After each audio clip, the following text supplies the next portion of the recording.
Okay, so we're now live. I do not know if people can see.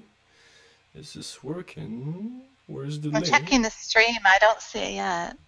What it says, receiving your content. Your audience will see it in a moment. You are now live. Oh my god. Hello. Don't they give us like a URL link? Is this not how it works? Maybe it takes a moment if it said that they'd see you in a moment. Well, I can see Uh, it says the internet can totally see you now. But oh, maybe it just isn't going to display for us because I'm checking your page to see if it comes oh, up, and it's I on. don't see it though. It's on, so people can see us. Hello, people. What's up, travelers? I need to. Hello. So, welcome to this live stream. Let me just manage my link and go post it on Facebook or something. Um, Thanks for tuning in, whoever you are, if you are looking. And we will begin the talk about the different subjects hereby mentioned, being herbalism, alchemy, astrology, and sexual alchemy. Okay, so since I don't have a public relation manager or person yet, I'm the one who must do everything. So here I am on Facebook. We're live in all caps. Come see us. We're pretty. We're beautiful. The beautiful laugh you're hearing right now is Silk. She is a wonderful Virgo woman, and she knows quite a bit about herbalism. She doesn't want me to say that she's an herbalist. She's like, oh, maybe people will ask me questions that I do not know the answers to. But I find her really knowledgeable, and it is a pleasure to have you on my channel right now. Well, thank you. It is nice for you to invite me. And I'm an amateur. I'm an amateur herbalist, so just so they know that. Well, that's probably good. A lot of people think they know a lot, but when it comes down to it, their knowledge is pretty stagnant. So yeah, I mean, there are many points we could. I don't know. Is there anybody like right now? Can you say like hi in the chat? It says like there are 4 people watching. Yeah, I've got the screen up. Okay, so that's cool. So why don't we kind of, I have a few subjects that could start right now with, mainly relating kind of like to herbalism, but I feel our viewers would like it if we kind of like explain our different crafts or sciences and kind of like kind of link them through a common link. So I mean, I know that you have like knowledge about, well, what do you want to talk about first? Oh, geez, we could hit almost anything. Like, I've been into herbs since I was 12 years old. I still have the first book I bought when I was 12. I bought a book on herbal teas, and I've gotten a lot of books on herbs through the years, and I continue to keep buying books on herbs. And now I've just, I was telling you about it. Now I'm starting some courses on astroherbalism because I'm a big astrology fan, obviously, you know. So it's kind of like really interesting because I'm going to get to combine the two of them, astrology and herbalism together. And then, of course, I'm also into a bunch of other, like healing modalities, like aromatherapy, like crystal work, like reflexology, all kinds of stuff. So, anything you want to talk about, it's good with me. Okay, well, I think what would be a good introduction, and what I find kind of like interesting also, is that you are interested in more than one thing at the same time, and it's kind of like the same thing for me, and I think for most people, like we're kind of like eclectic in that sense. And one kind of like benefit from that is that we might think that it is always kind of like adding more density and more weight and more knowledge to what we're trying to learn.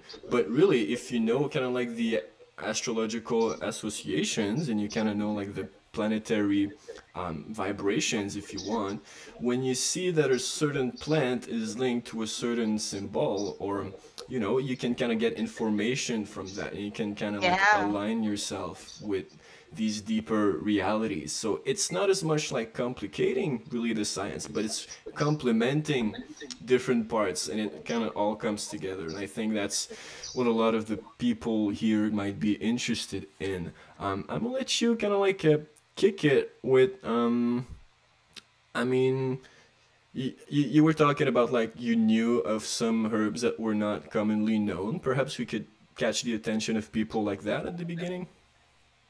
It's not even so much herbs that aren't commonly known, it's more about usages that aren't commonly known. Like, and let me just give you an example, because when you were just talking about knowing like the astrological ties with a plant, it can Mm-hmm. help. And you know, I'm just starting to learn that. I didn't have that information. I just knew the herbs, but I didn't know anything about the astrological, you know, side of the herbs. But it's Mm-hmm. interesting because one of the herbs that I was going to talk about, where this is a usage that is not really discussed, it also ties into astrology. So it's very neat. Fennel, right? Fennel's been used for thousands of years. Thousands of years. I mean, it goes back to it was cultivated in ancient Rome. It was used by all the ancient doctors, all the ancient physicians. It was talked about. It was written about. It was written about by poets. Longfellow, you know, actually talked about it in his poetry. Not to mention, you know, many of the famous old writers wrote about it. Mm-hmm. They had, and I'm not sure if I'm even pronouncing his name correctly, but it's Pliny or Pliny. I'm not sure how you pronounce it. Pliny. He Okay, so actually that's thought plenty. that, I'm yeah, just. he thought that fennel was so important. He had attributed like 22 different remedies to fennel. Mm. It was really widely used. Charlemagne, I may be mispronouncing that name too, I'm not sure, I think but you're right. Charlemagne actually like declared it to be an essential herb that everyone should be growing in their garden. Yeah, that's Longfellow there. Um, Yeah, but there's a he little wanted, delay. and there, yeah, oh, that's true.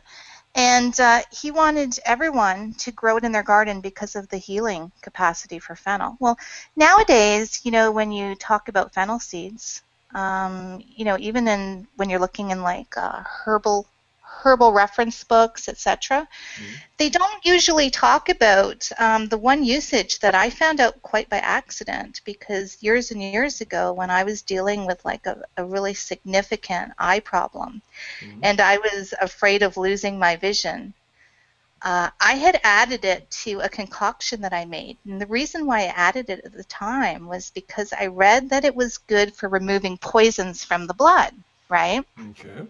And I knew I had an infection, and the doctors were not getting anywhere. And I thought, I was taking a combination of herbs and vitamins, and I thought, well, you know what? I'm going to add fennel seeds. I'm going to brew it. I brewed it as a tea, and I'm going to add it in with these other herbs that I was brewing as teas and like put it all together. Mm. And I thought, I'm going to add it for that benefit, right? I had no idea because there wasn't in any of the reference information. But back in the ancient times, and even in, you know, even further ahead, like even the medieval times, they knew about the fact that it's good for strengthening the vision and it's good for restoring vision to people who are losing it. But it didn't have that in any of the current reference material I had at the time on herbs. Mm-hmm. And so I had no idea. And what was interesting is just actually just earlier today when I was checking something on fennel, I was reading something written by a famous herbalist from back in like the 1600s. His name was Nicholas Culpeper, and he wrote something called The Complete Herbal. Let me just see. I wrote down what he said. Let me see Okay. here. So the guy we can see right now on screen is this Mr. Culpepper, and the seed we were seeing just earlier is actually a fennel seed. So, like, you know, just adding the visual kind of like component to things. And Oh, mhm. sorry. No, go Sorry, go ahead. ahead. Go ahead. He said that it cleanses the eyes from the mists that hinder sight. And what I thought was really interesting is he said that that that fennel is a Mercury plant and a Virgo plant. And I thought, now, isn't that interesting? You know, because it really, really helped me. I mean, I believe that it really helped me turn the corner at that time because I really felt I was going to lose my sight. And Mm-hmm. I had no idea that it had anything to do with vision. So, Right. and I try to spread that information because practically nobody I've ever talked to knows anything about that. I mean, you're a Virgo, right? So that's kind of like what you say it affected you in a good way. But well, if I'm doing like, because you know, I'm a Pisces sun, you're a Virgo sun, so I'm always gonna kind of bring it back to a more woo-woo kind of kind of vision. Or I find it really interesting actually that like kind of like these ancient people or ancient sages, they knew certain things that we didn't. Maybe because we've been kind of like basing off our own knowledge.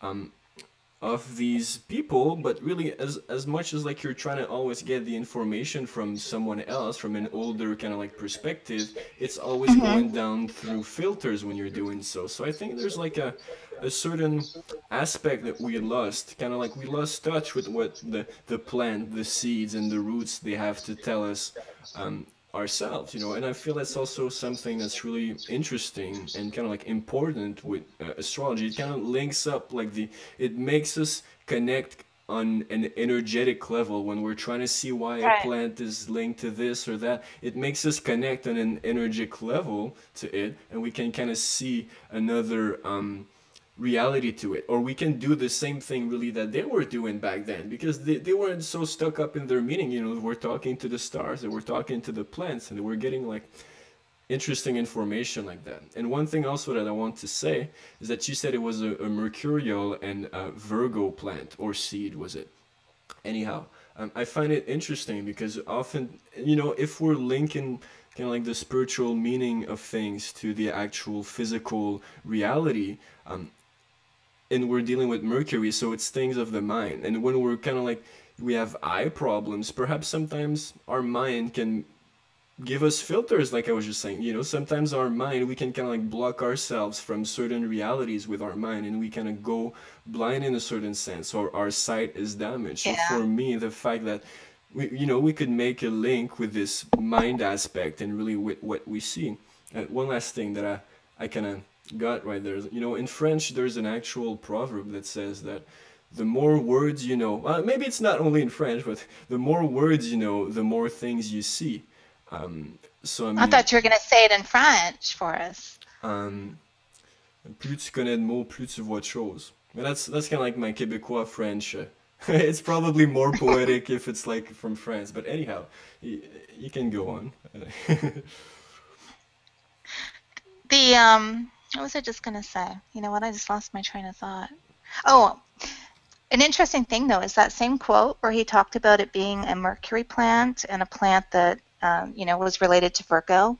He Hmm. said that they also used it something to do with fish. I didn't really quite understand what he was saying in the quote, but I take it he meant that they put it in with fish to cook because it did something, it removed something from the fish. And he said because of this use with fish that it showed an antipathy to Pisces. And I kind of laughed at that, but I think it is pretty interesting. And like I said, I'm just starting a course where we're going to be like studying how to recognize just by looking at a plant and examining it, Hmm. what planet it would be related to, what the energy is like, etc. So I don't know that yet, but it's something I'm going to be studying.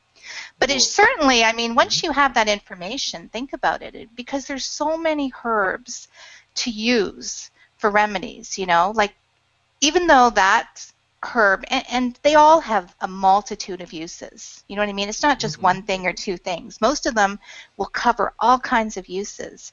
So if you know the person that you're going to be suggesting it for, you know their chart, and you know where their planets are, the kind of energy in their chart, etc. If you also know the plants that are possibilities and what their Hmm. energies are like, what planets they are associated with, what signs they're associated with, I think that makes it a lot easier to pick what would be the optimal remedy for them, you And you know? know, yeah, what's kind of interesting also is that before you said that thing about having a certain antipathy for Pisces, when you were like, they put it in fish and it removes something from the fish, I was thinking Pisces right away because, you know, you're saying it's a Virgo plant or whatever, or Yeah, seed.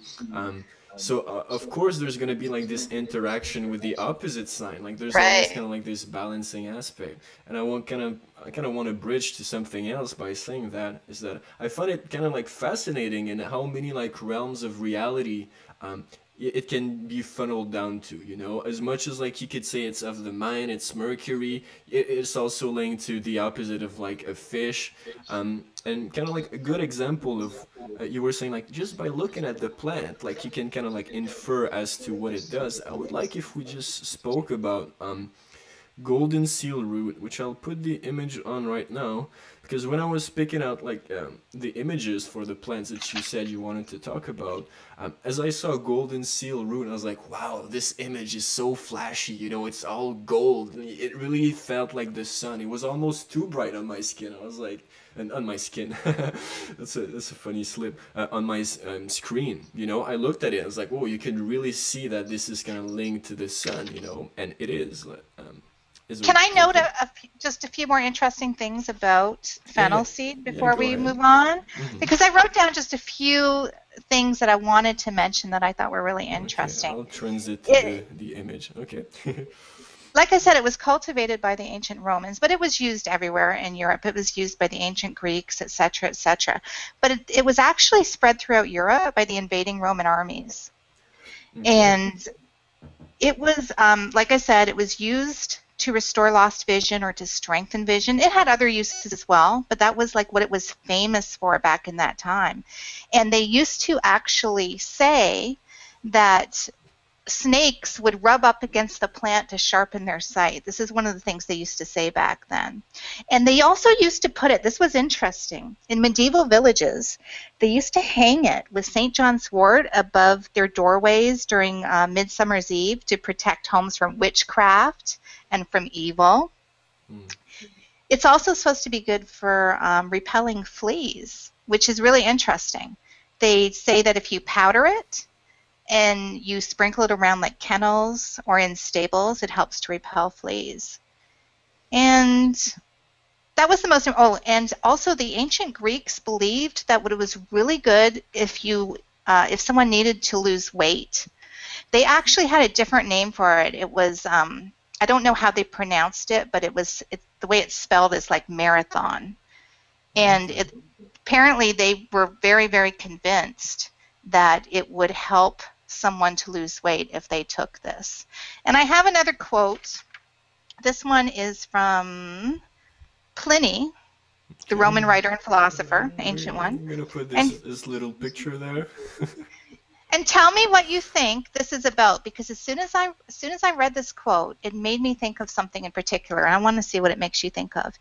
Fennel has a wonderful property to mundify, which means to cleanse, to mundify our sight, and take away the film that overcasts and dims our eyes. What do you think? What do you think that is? Well, I could totally make a link with what I was saying earlier. I was like, you know, the mind, if I'm approaching it from like the esoteric connotation, like the mind is kind of like our filter to reality. It's also that through which we perceive, you know. But if we're liken the mind to kind of like the vessel through which we can experience what's surrounding us, it's the same thing as light. Light is an illusion, but at the same time, since we only see a certain spectrum of it, we can kind of like tell what is what, you know, because if we were seeing everything not brought down to a spectrum, we wouldn't really be able to differentiate between stuff. So when you're saying it removes kind of like the mist, if I'm remembering the right word, like the mist that kind of like covers our vision, for me it's probably something that deals with like relaxing our mind as far as what comes to mind, what kind of like programmation or conditioning we have, if we're looking at like the psychological aspect of it. And it has the same effect kind of like in a physical way. That's how I see it. You know, it may not be this, but I couldn't help but feel like it had something to do with perhaps floaters, perhaps I was wondering, like someone who has like a very common problem like cataracts, would it be effective with something like that? That's what I was thinking about.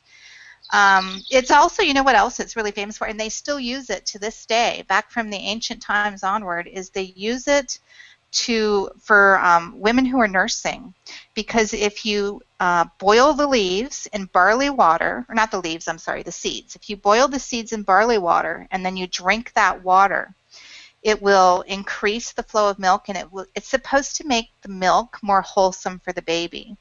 And they still do that in South America. In some places in South America, they still do it. So it's been used for thousands of years for that as well. And of course, it's supposed to, I remember I told you earlier, it's supposed to be good for vegetable type poisoning. Like for instance, if you ate a mushroom that was a poisonous mushroom, you're supposed to be able to use that, to use fennel seeds to help you with something like that. Serpent bites. I don't know about that. It said serpent bites, but you know. Oh yeah, you remind me of the serpent. I want to talk about that. But it's also a pretty common seed, right? You could buy this at the grocery store. Oh yeah. You can buy it in the grocery store. I have some in my house right now, and you know what? The Quakers call them going to meeting seeds, because it was very common for Quakers to take them to their meetings and sit there and eat these seeds during their meetings. And sometimes I just sit there and crunch them. They taste kind of like licorice. That's what they taste like to me. Okay. And the other thing about, you said that like snakes are said to kind of like rub their skin around like the plant, They said that basically in the Middle Ages, they used to say that snakes would rub up against the plant in an effort to sharpen their sight.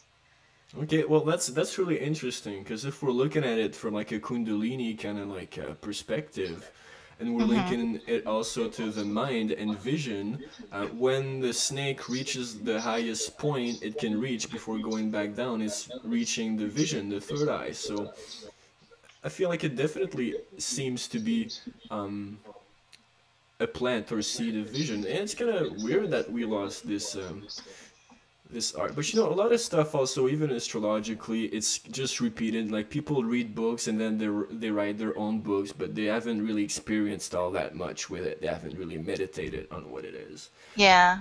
Anyhow, we've been talking about fennel for a little while now. Let's move to the golden seal root. Like, just talking about it, I feel more sunny. It's like, yeah, it's yellow. You really like that golden seal root, don't you? I've never had it, but I like the energy that comes from it. That's for sure. And you know what? You might never have it. That's the problem. It is difficult to get a hold of. Like I was telling you last night, I used to use this frequently when I was younger, and I used to be able to just go to like a health food store and buy like the tea in bags. And to me, I mean, it has a lot of uses. It's a very powerful herb. It's one of those herbs that I consider a staple. Like if I had access to it, if I could just go to the store and buy it, it's a herb that I would want to have in my house always, you know. But unfortunately, it's difficult to get. In fact, there was an effort that they were trying to make it illegal. And I think the reason why they're trying to make it illegal is that there is, I don't know if it's true or if it's not true. They say it's a myth, but I mean, I've never had any reason to test it, so I can't say from experience. But people were buying it because they felt that, like, it's famous as a blood cleaner. And people thought that if they used illegal drugs, and then they were, say, going for a drug test, that if they used this herb, that it would clean up the evidence in their bloodstream. This is what they thought. Oh, so we're going to have to go for a test drive there. Not me. But it's like, yeah, well, you know what? I don't touch drugs anyway, so it's like I wouldn't even know anything about that. But it can probably clear like pharmaceuticals too, right? If it does work, I mean. Well, that's what people thought, but I don't know whether it's true or not. I mean, of course, the authorities are going to say that's not true because they don't want to encourage people to think, oh, go ahead and use drugs because you can just get rid of the evidence. You know what I mean? Of course, but then if it's not true, why were they trying to make it illegal? You know, why were they trying to make it illegal to get it? And right now, it has been so over-harvested, that between that and the clearing of the forests over, you know, the last couple centuries or so, it's become to the point where like wild golden seal root is basically endangered. You can't really get wild golden seal root now. Now it's basically you have to get the cultivated kind. And the cultivated kind is still very expensive because when I couldn't find it, I contacted my local health food store. And I asked them, listen, is there any way I can lay my hands on this? Because I have a very specific usage for it, which I don't find anything else is up to par for this. And they said, yeah, well, we can order it for you, but it's going to be $300 a pound. That is how expensive it is to get. Sometimes you'll see it in stores and like health food stores. You will occasionally see it, but here's the problem. If you look at the bottle or you look at the box, usually they're using the leaf, and you want the root. The root is the part that is really powerful, and it's very hard to get your hands on it, unfortunately. But it's a great herb to use for a lot of different things. It's great to use on any kind of like infection in your system. But especially, it is especially good for the mucous membranes. So for me, having the problems that I had with my eyes, I found that what I would do is I would buy the golden seal root in like tea bags. I would brew it as a tea, and then I would let it cool, and I would wash my eyes with it several times a day. It not only really helps if you have irritation, but for people who have eye infections, that eye infection will be gone in like 2 to 3 days. It's amazing stuff. It's really amazing stuff. That's good, because I feel it's a weird polarity. Like I have seen golden root like astrologically linked to the sun. And I mean, it shows, but at the same time, for me, when you're dealing with roots, it's stuff that like is under the earth, right? That is kind of like attached to the earth. So it's also Saturn in a way. And I guess we could see it in the way that it is kind of like restricted from being easily accessible. But I mean, if anybody kind of like wants to make money, I mean, they should try growing it. Because the world needs it, you know? So if you're a young entrepreneur looking to make something and you live in a place, do you know like the conditions in which it grows? Like, does it grow in North America or? Yeah, it's a North American plant. I mean, it wasn't even known or available in Europe. It was actually when the settlers came here, you know, a few hundred years ago now, when they came here, of course, first they brought their own remedies, right, from Europe. And then as they ran out of those, the North American Indians showed them the herbs and the plants they were using here and what they used them for. And this was one that was used by the North American Indians. And they really took to it. They loved it. And then they started to export it to Europe. Well, once it became known in Europe, and it is a very powerful herb. It's one, again, golden seal root is a staple. If I could get it, I would always have it in my house. And they wanted it in Europe. So basically, this is part of what I mean about over the last, long time, it's been over-harvested. And then, of course, they've also lost a lot of forests to developing, to developing the land so that forests are cut down. So between those two things, you pretty much can't find wild golden seal root now. It's pretty endangered. So now they have to cultivate it. Okay. But they're obviously not cultivating it enough because it's very difficult, it seems, to even get it in the stores. Oh, yeah, it's really expensive. It's like $50 for 100 grams, I think I saw. And it might not even be like the root, or like it might be brought down to powder. I think you were saying that like the root has more uses than the powder. I think the source you showed me, I think what they're doing is I think they're giving you powdered root. And the thing is, if you want to be like me and use it for your eyes, you don't want the powder. You don't want the powder. You want to be able to make it into like a tea to use as an eye wash. Yeah, so therefore, that's just not really useful for me. Okay, but it's also like it's just a great overall immune booster. It's anti-inflammatory, it's antibacterial, antimicrobial. It's an anti-convulsive as well. It's got lots of uses. It's a great herb. See, I think there's like the Saturn, because I haven't seen anybody link it to Saturn, but I link it to Saturn, and I think the anti-convulsion is like the Saturn element to it, It deals with the heart because it's the sun linked to Leo, but at the same time it has like these certain like restrictions, I feel it's a really interesting polarity to have both these energies coming together, because it's like a controlled shine, Yeah. Anyway, so do you have anything else to say about that? Yeah, because you bring up Saturn, right? And Saturn rules the skin. Here's an interesting use that I read about. And of course, we don't really have smallpox, at least over here in the developed world. We don't seem to have smallpox anymore. But they said that in history, they would use it to prevent pitting of the skin in smallpox.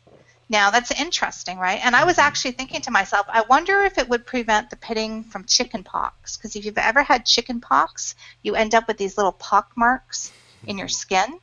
I wonder if it would be interesting to see if you made a cream with it, if you could basically avoid that. I wonder if you could. It would be interesting to find out. It's interesting. I think the chicken is linked to the sun too, or at least like the cock, you know. It's linked to Leo. It used to be an old symbol instead of the lion. And I just, Okay. yeah. Anyway, do you have anything else to say? Because I kind of want to bridge to another little subject relating to that. But do you have any? All right. And I only have one other thing to say about it. Okay, go Apparently, they've shown it to prevent E. coli from binding to the urinary tract. That's another really great usage for it. Okay, so that's like the bacteria that does like UTIs, right? Is it? Yeah. Okay. Well, it's it's pretty scary bacteria. So. All right. I guess I had like noted that you were maybe looking to talk about herbs that you wouldn't want to be without. Is there any other herb that we can kind of like bridge to that conversation here?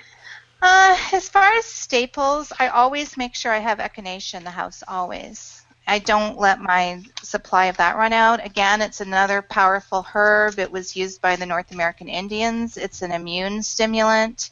It's a very powerful immune stimulant. And if you, like for instance, I just took some maybe an hour ago because I was out and around lately, and last night... I think... Hello, test 1 2 1 2. Are we back? Wait a second, I don't know what just happened. My internet went out for like the first time in my life. Yeah, we're back on the air. Well, travelers, we had a little problem on my side, a little bit of an internet problem. It's the first time it ever happens. What a great moment. But I think it was kind of like ironic because you're like, I had a problem with my throat. Or like you said, you felt like something was happening with your throat, but at the same time, your microphone started cutting on my side. So it's like, she really has a problem with her throat chakra right now. She can't. The information doesn't get through. Anyway, you can go ahead from there, I guess. I hope. And of course, you know what? If you're looking for something right for your throat, the throat and the voice are like Taurus and Venus, so it's like, you know, that would be kind of. It'll be neat to see what plants are related to Taurus and Venus. But anyways, as far as herbs that I always try to have at home, echinacea is the number one thing that I like to have at home because it is a powerful immune stimulant. And it has, you know, like every herb you're ever going to talk about has more than one use. There's all kinds of different things you can do with them.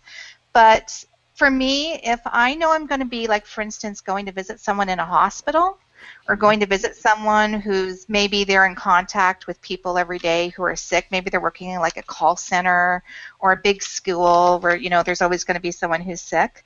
I take echinacea either before I go see them or when I come home. And then I'll take like a dose a day for a few days just so that I don't pick something up. On the other hand, if I start feeling like I have started to pick something up, but it hasn't really like taken a hold of me yet, I right away I start taking it, and I might take like more than one dose a day and then taper down to one a day. You just don't want to take like one dose and that's it. That's not going to work.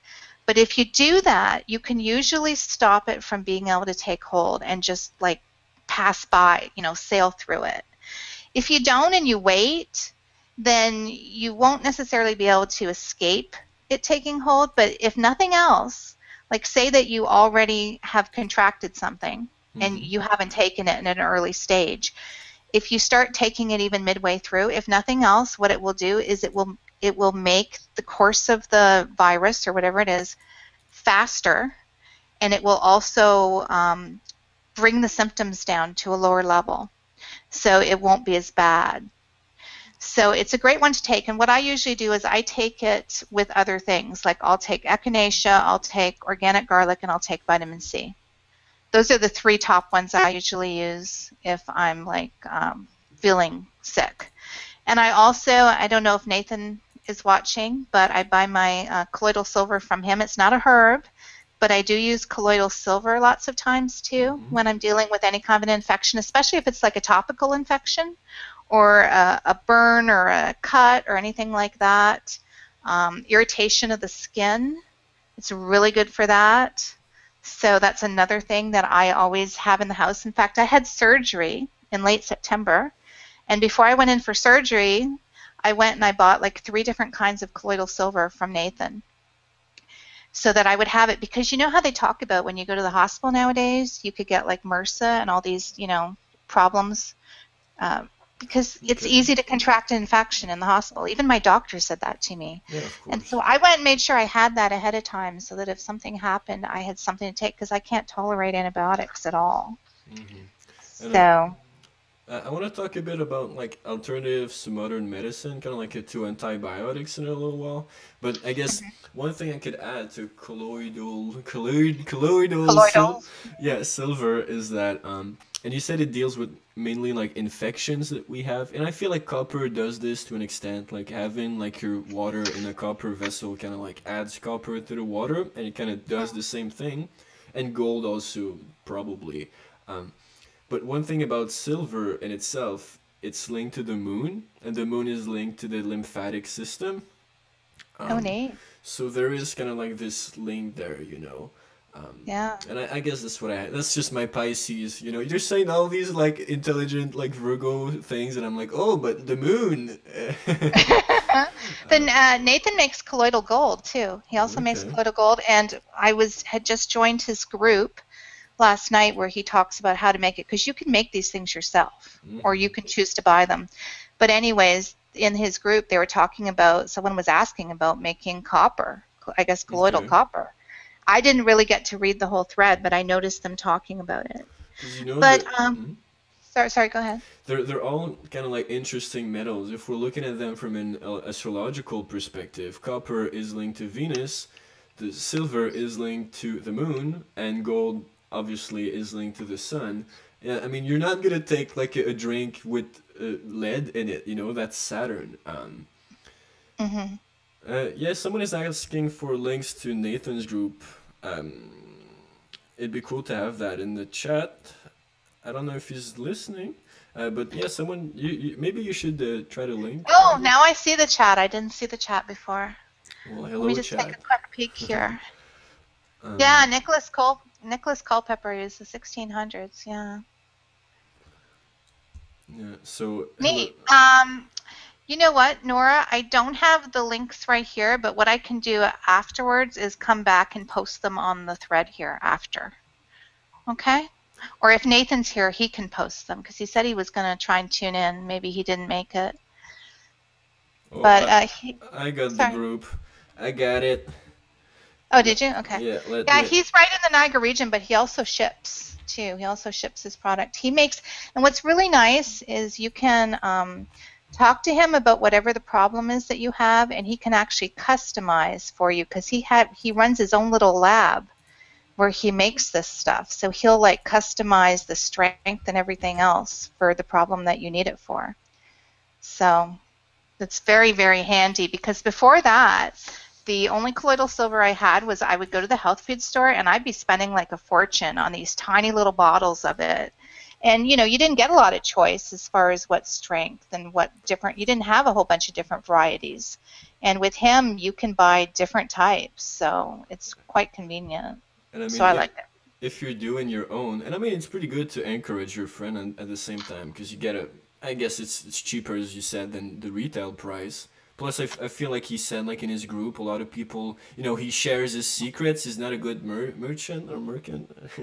But if you were to make your own, and if I had to add my Piscean touch to it, I would say to make it like on a Monday, or perhaps when the moon is in a sign favorable to your own moon. So let's say you got the moon in an earth sign, you would do it when the moon is in an earth sign, because silver really is of the not necessarily the same vibration as the moon, and I'm linking it to, this is the chart of the moment, by the way, that I'm just transiting to, but if you're kind of like aligning your actions with the astrological makeup in the sky, you're making sure that you can reach the farthest emanation of the pattern you're trying to concretize in your reality, you know.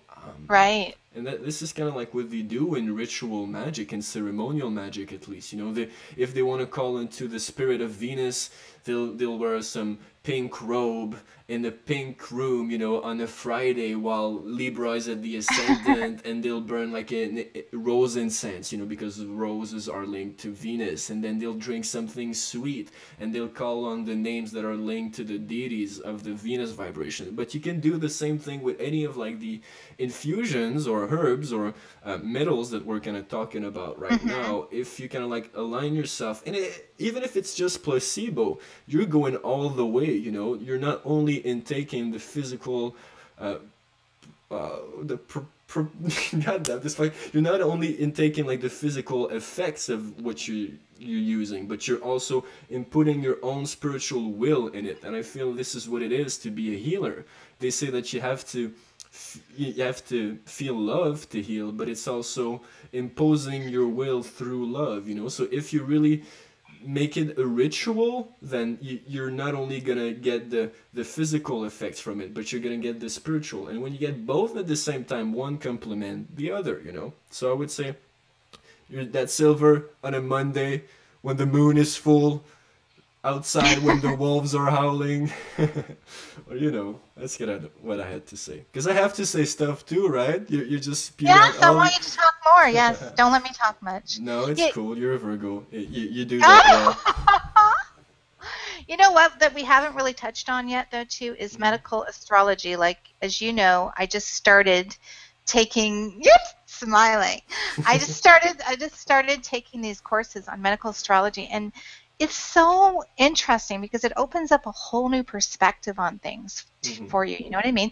Like, I think I was telling you, I went to this meetup, and this lady was at the meetup, and it was like about something totally different.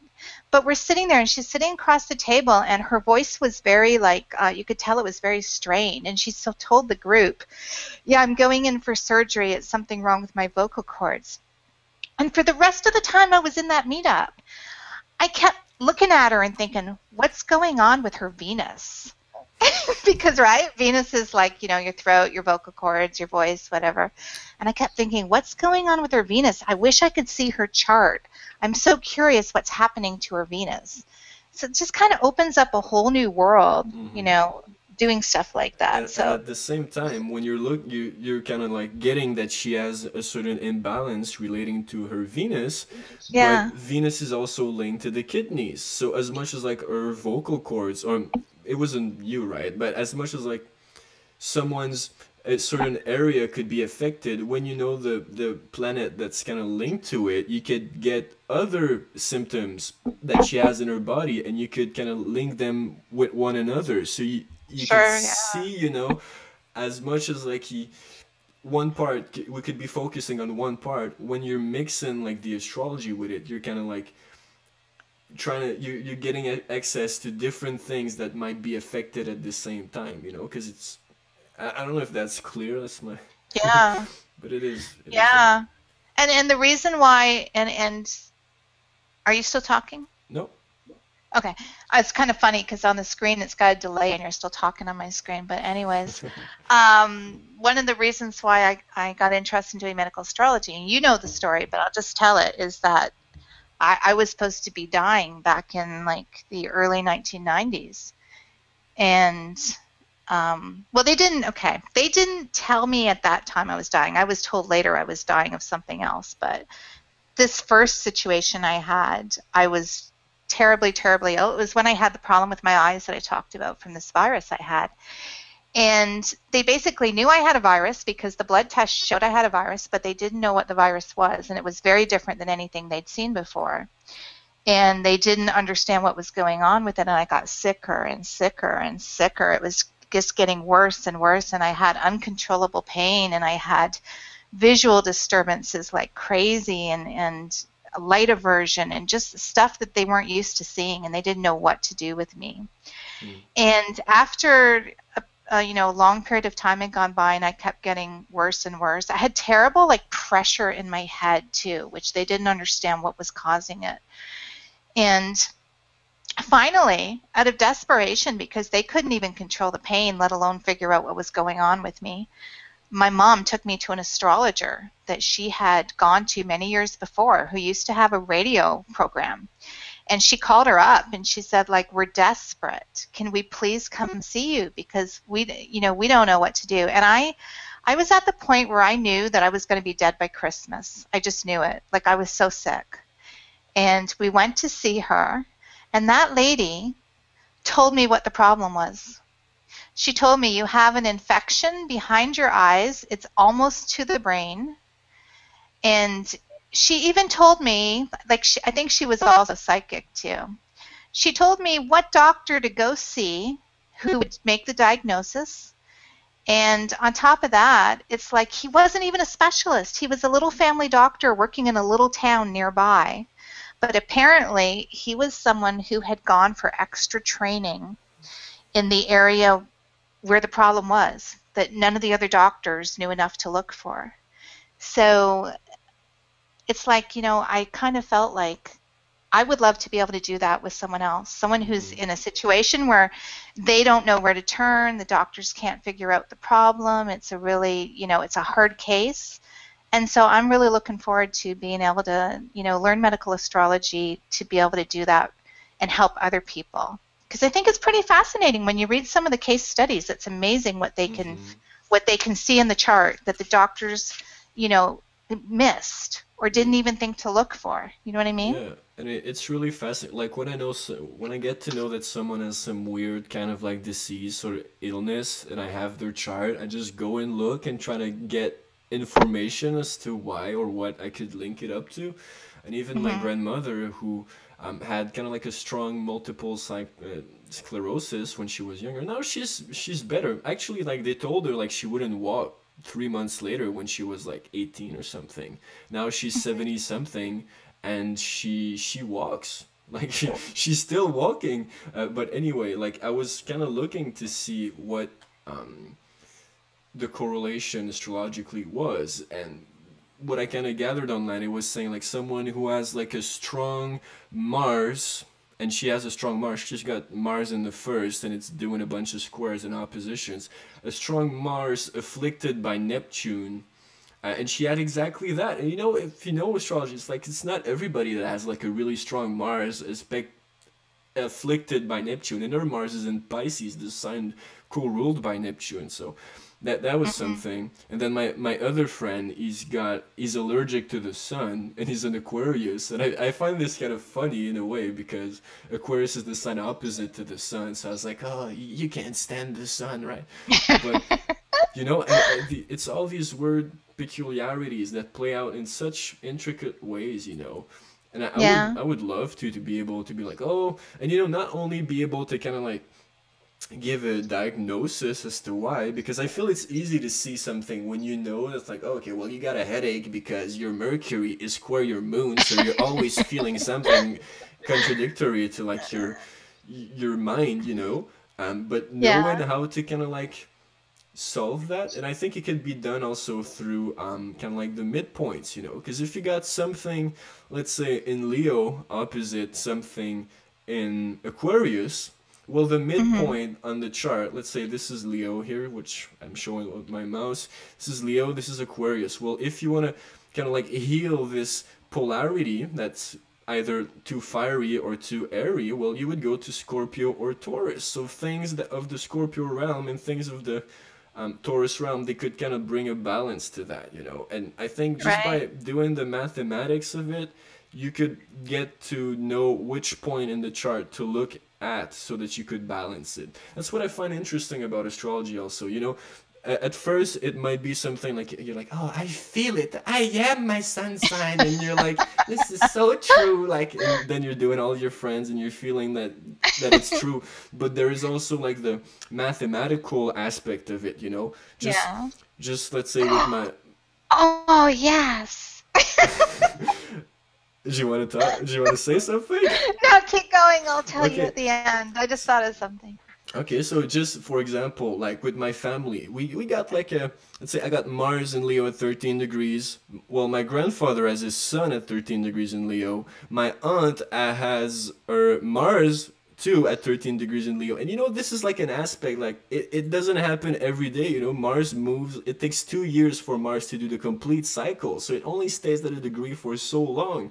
And when you're looking at the people that are really of an influence in your life, you can correlate it to like the, you know, the mathematical aspect of the chart, and it becomes true both in like a male perspective and both in a female, you know, both in a logical mathematical way and both in an intuitive way. So for me, if we want to know more about the mathematics of it and understanding, you know, the geometry of it, if you're understanding kind of like the feeling intuitive, you're gonna get there, and vice versa, you know. So Right. that's one thing that I perceive. But I would really like to know, like, oh, let's say you got some Venus problems, well, you need a bit of Mars in there, you know. um but that's pretty much it. So what was your big epiphany? What was your revelation? Oh, well, you mentioned about using points and things. Well, it's interesting because I recently purchased a book. It cost me about $20 more, and it's a tiny, thin book that I had to order from the States. But you know, it's so interesting. I'm just going to pull it out of my thing here, and you're going to laugh at this. But this lady, What is she it wrote called? this book. She wrote this book because her husband needed a liver transplant. And you know why? He had been out doing spraying the weeds on the lawn and had gotten some of the weed killer on him. And shortly after that, I guess his liver was shot. And he needed a liver transplant. He wasn't that old either at the time. And you know about the Arabic parts, right? Hmm. She was trying to find an Arabic part to use in the charts to basically, you know, analyze the situation as far as what would be like a good time, etc., for you know, for this type of procedure. And she said that she couldn't find anything that really worked with like some of the modern technology in medicine, because the parts are all very, very old, right? Hmm.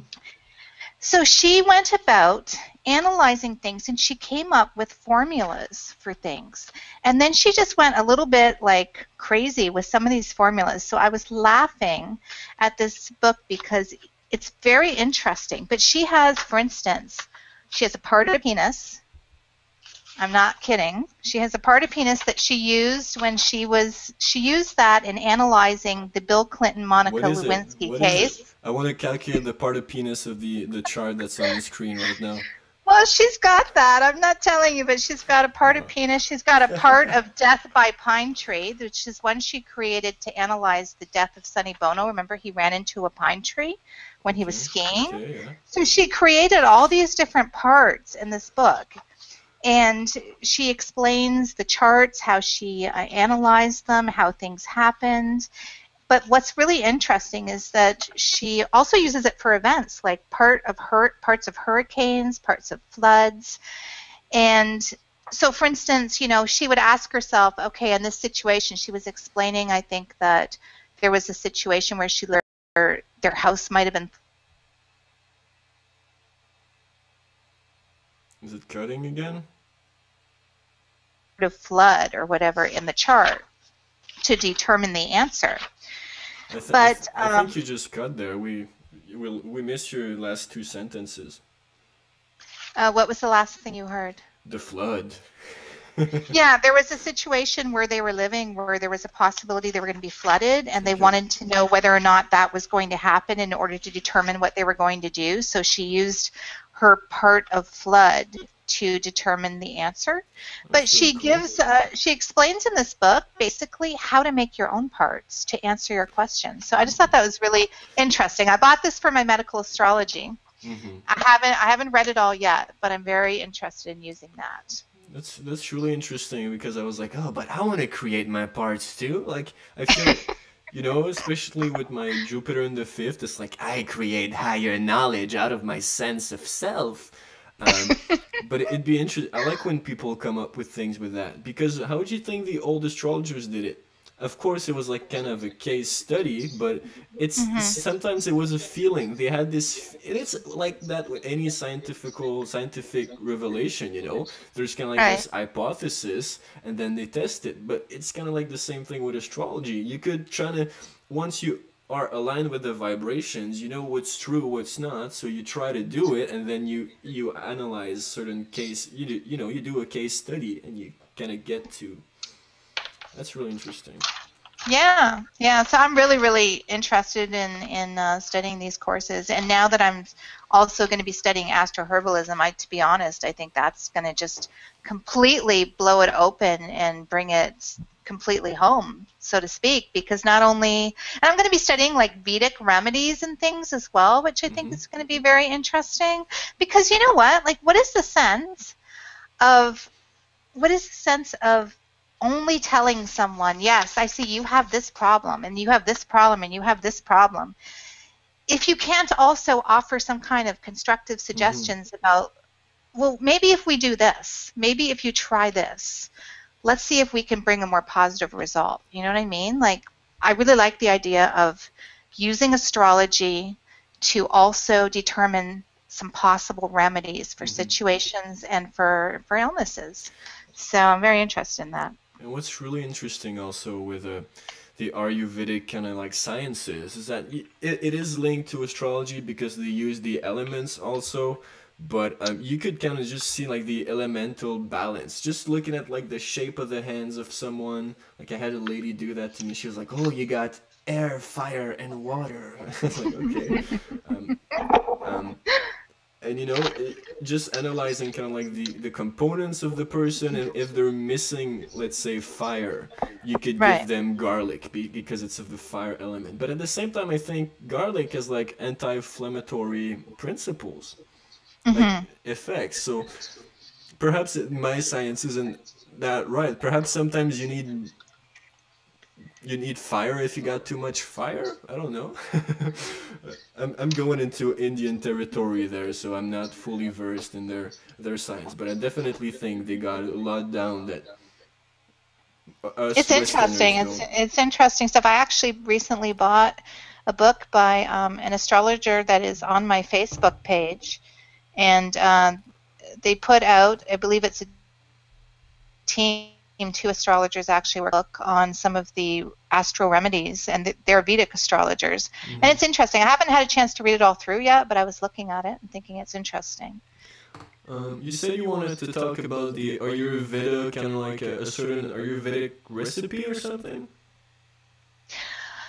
I'm trying to remember what it was we mentioned. I did say that I do respect Ayurvedic medicine. I find it to be pretty powerful because I was seeing a reflexologist who is an Indian Canadian reflexologist. He's also a yoga instructor, Mm-hmm. and he's an older man. I think he's in his like 60s or 70s by now. But oh my God, I tell you, when you go for a treatment with him, he's really good, but it's painful. But it's painful good. But that's the thing, you know what? Because I've had a reflexology treatment by someone else, and it didn't really hurt. But you know what? It wasn't as good because they didn't put enough into it. And really, there's good pain and there's bad pain. And Mm-hmm. even though there's pain when he treats me, I know it's good pain. It's like I need it. I need it. And as soon as he starts to treat you, it's like I would break out into a sweat.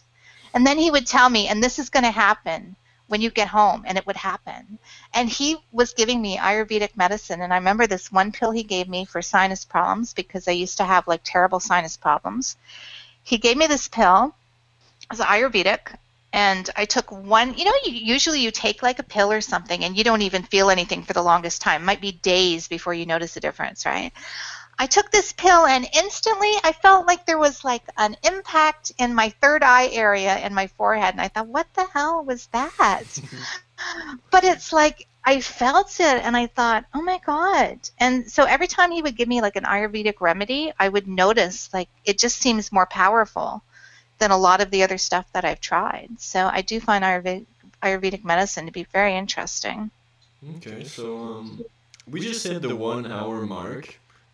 So I feel we should maybe touch on like the touchier subjects. Like you were wanting to talk about maca root and its like benefits for sexual prowesses, and I want to make kind of like a link to sexual alchemy with that. But I want to see what you have to say. Then I'll just do my Pisces thing when I just play with what's been given. I have a funny story actually about maca root. I had bought maca root. One day, years ago now, I went to the health food store and I had this really bad sinus infection. And I can't tolerate pharmaceuticals, all right? Mm-hmm.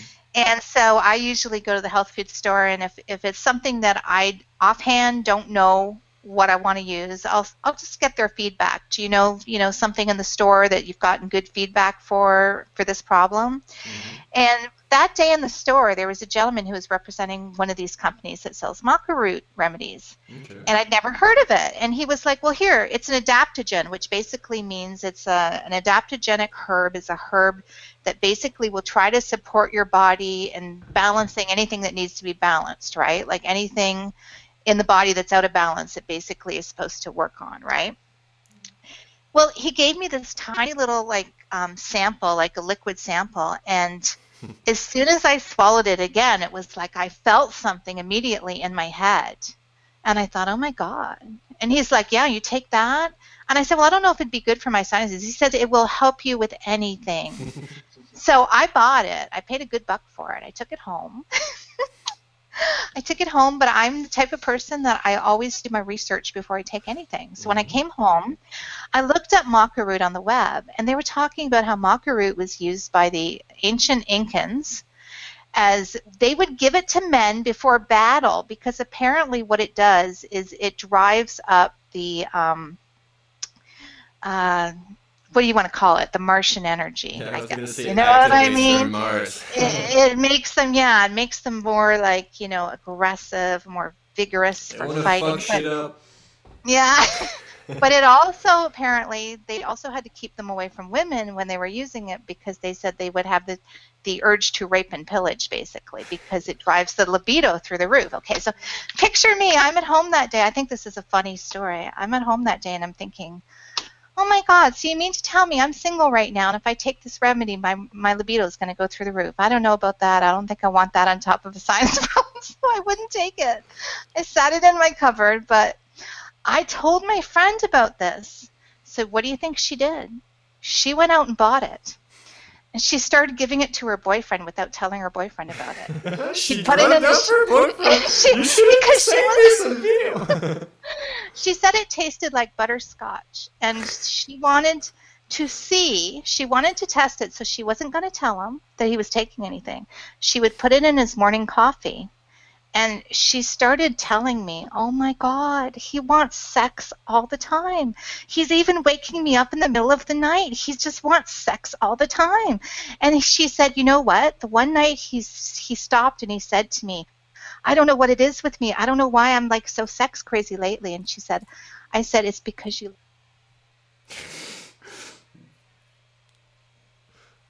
Witch!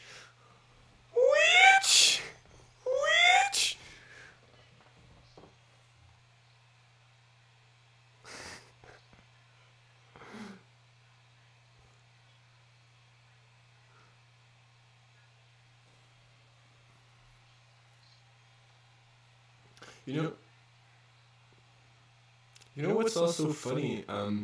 There's something with the Li energy, because like your picture there that you got as your as representing you for this call.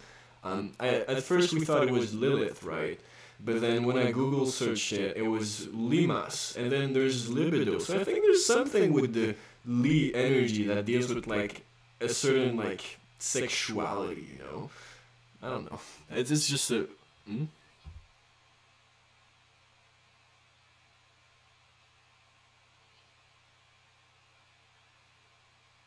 So, I was the one to induce you in error, and it's not Lilith. But she is kind of like linked to it. But that's really interesting, because like in sexual alchemy, I mean, I feel like there are different things that could, perhaps... I feel like it is kind of a broad like thing to say like this will fix anything. This is the magic pill, But definitely, I could say that if your sexual energy is awakened, you have the power to multiply it, which with your heart, because your heart is kind of like one way the energy starts. And certain meditations and Taoist practices, they're like smile with your heart, and then you use this heart energy and you focus on different organs and you give life to it.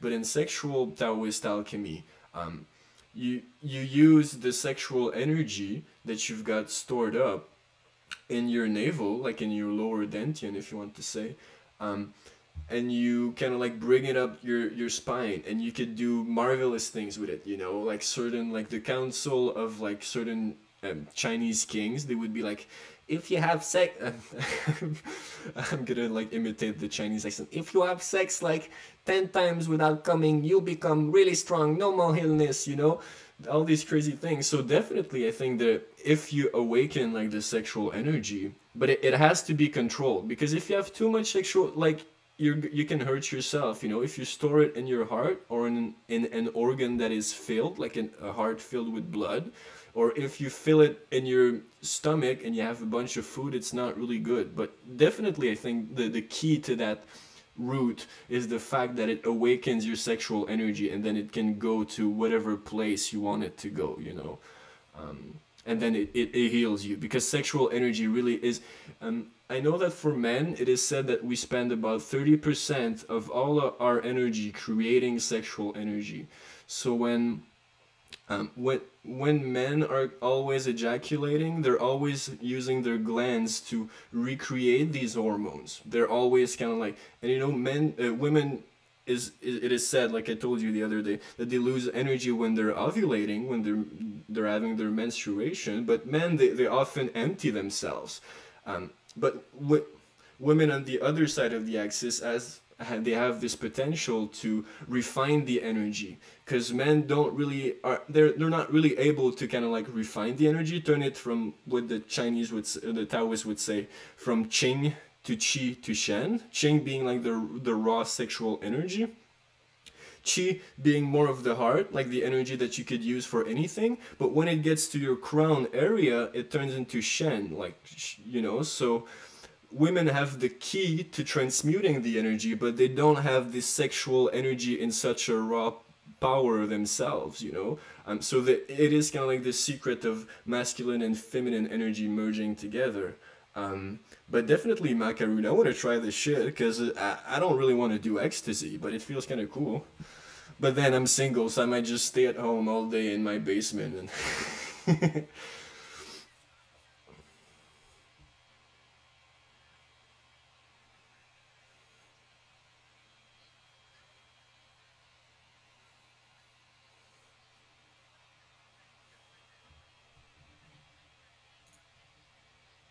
Hmm. Yeah.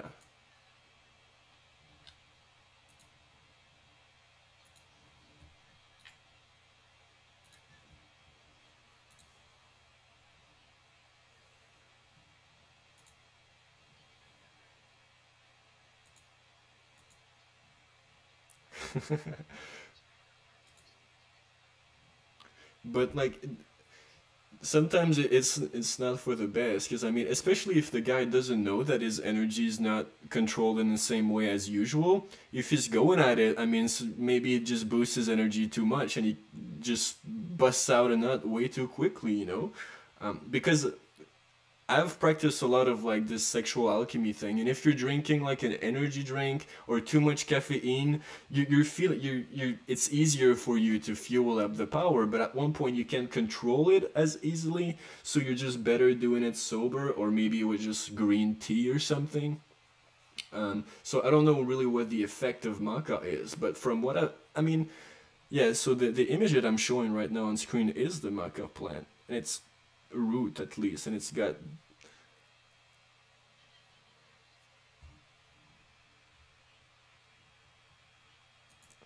Oh wait, I'm hearing that. The highest location in the world for you know, for a vegetable or whatever to be grown. Something like that, they said, I remember. If people can't hear you, I can put you back on. You People can't hear me? Is that what you said? Yeah, but they can hear you now. It's working now.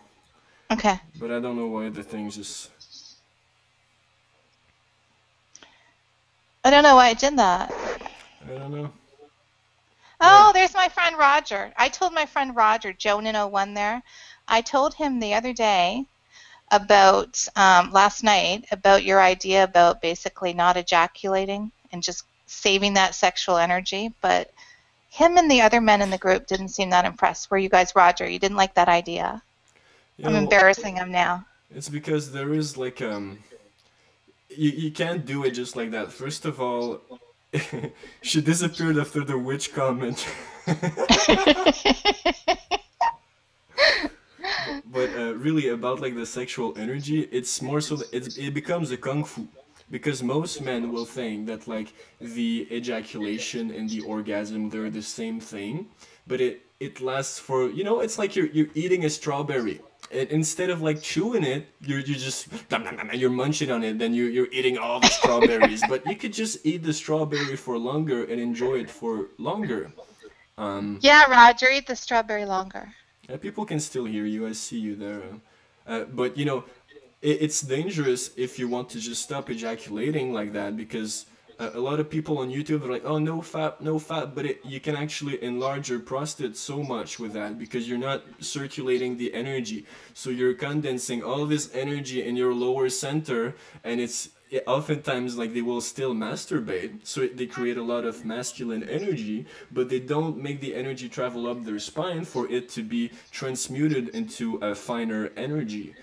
So it's really a kung fu, and really what you kind of learn from it is that the orgasm it's not linked with the ejaculation. You can stop the ejaculation, and instead of the energy going out of your penis, it goes up your spine. So you internalize the energy and you refine it, and it becomes a full body orgasm instead of just being a penile like 2 3 seconds orgasm.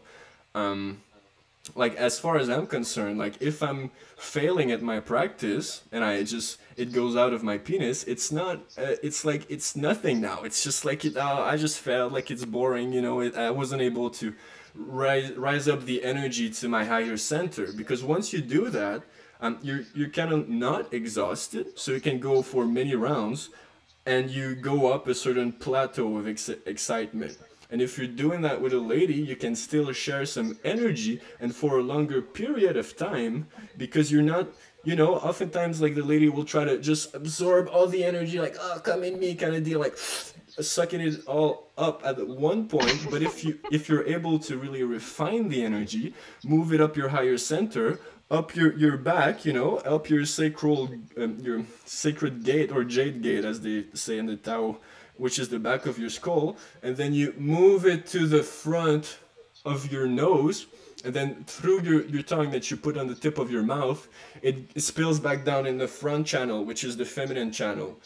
You're just it's like instead of shooting your energy and just be like, oh, like I just busted, I got rid of the itch of too much excitement. You were able to handle it like a true fucking warrior, and then you can go for another round. But you got to a point where your body is energized, vitalized, and you're really more in control, and you're not really giving it to the woman. You're not making her win, because but and women don't want necessarily to win. That oftentimes like, oh, okay, well, I didn't even like enjoy that because I didn't get to climax. But if you're able to really cultivate that energy, you're gonna be able to go as long as you want, and it's gonna become way more pleasurable, and your energy is gonna vitalize every one of your organ, every one of your chakras. If you want, you're gonna start being psychic because you're gonna integrate your masculine energy and feed your own feminine energy up to a point where you give life to your astral body. If you want, you become immortal spiritually, in a sense. That's kind of like the alchemy of sex, if you want. You Yeah, should teach a class. I have a few videos on it, but I need to remake them, and I need to practice more. So if one of you ladies watching wants to practice, but I think there should be more men practicing that. That's what I think. it's a kung fu. It's the redirecting of your will. It's like once you know how not to spill any drop. When someone is getting on your nerves, you won't feel the need to punch them. You'll just internalize it and you'll be like the Kung Fu master, you know? People won't scare you anymore because you were able to handle all that heat instead of being like, oh yeah, no, oh fuck, and then you feel cheap. You're like, I just gave my energy to a girl and she just got a few drops of it. She enjoyed it, but then she's gonna go look elsewhere because you're not as alpha, so quote unquote, you're not as in the moment. You're just giving yourself without consideration, and then she's gonna go from flower to flower, just getting all the juices from all other places because you don't know how to refine that juice. And you know, as much as like you're making it up go your spine and up your skull, you can give the energy, you can kiss her and give her the energy through your tongue. You can give her the energy just energetically like that, and she's still gonna be able to refine it and give it back to you, you know? So you give it through your lower center. Women naturally absorb it from the lower and they suck it into their higher center. Then she gives it back in the form of love. And then you take that love, you create a tension out of it, you give it back. And then there's this cycle that goes, you know, just like between the sun and the moon. They always go in cycle. One gives life to the other, like one gives its sun to, you know, so anyway, that's what it is. So it is way more pleasurable, you can last longer, and then if you don't do it, you're gonna have some dude who is interested in your girl have more intensity to him, yet be more grounded, and you might lose your woman, or like she's gonna look elsewhere, you know. Anyway, but if the dude has this kung fu, he's gonna be able to respect your relationship and not try to go and steal her, because we live in a society like that. But still, you're always gonna be kind of losing because every day or every second day you're just emptying yourself without refining and condensing that intensity to truly go to fight. You know. Anyway, that's what it is. You know what? We should have actually talked about this at the very beginning of the broadcast. Probably, because I'm just wondering if, you know, some people who may not be interested in herbs may tune out before now and not get to hear all that. Yeah, but you know, if they're not ready to listen to herbs, I don't... But maybe I should make some certain timestamps in the description after that, where we talk, like a timestamp for every herb, for what we spoke of, kind of, you know? Maybe a link to your friend's Nathan's group. Right.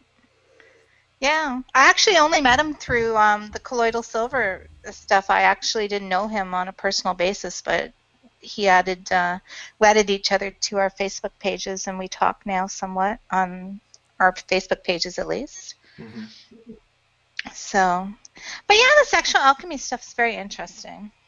Because it's the primal energy, you know, it's knowing how to use this primal energy and bring it down to a finer energy. Leisha is on Xbox now. Told her you were streaming. Not sure if she's watching or not. She better be watching, Leisha.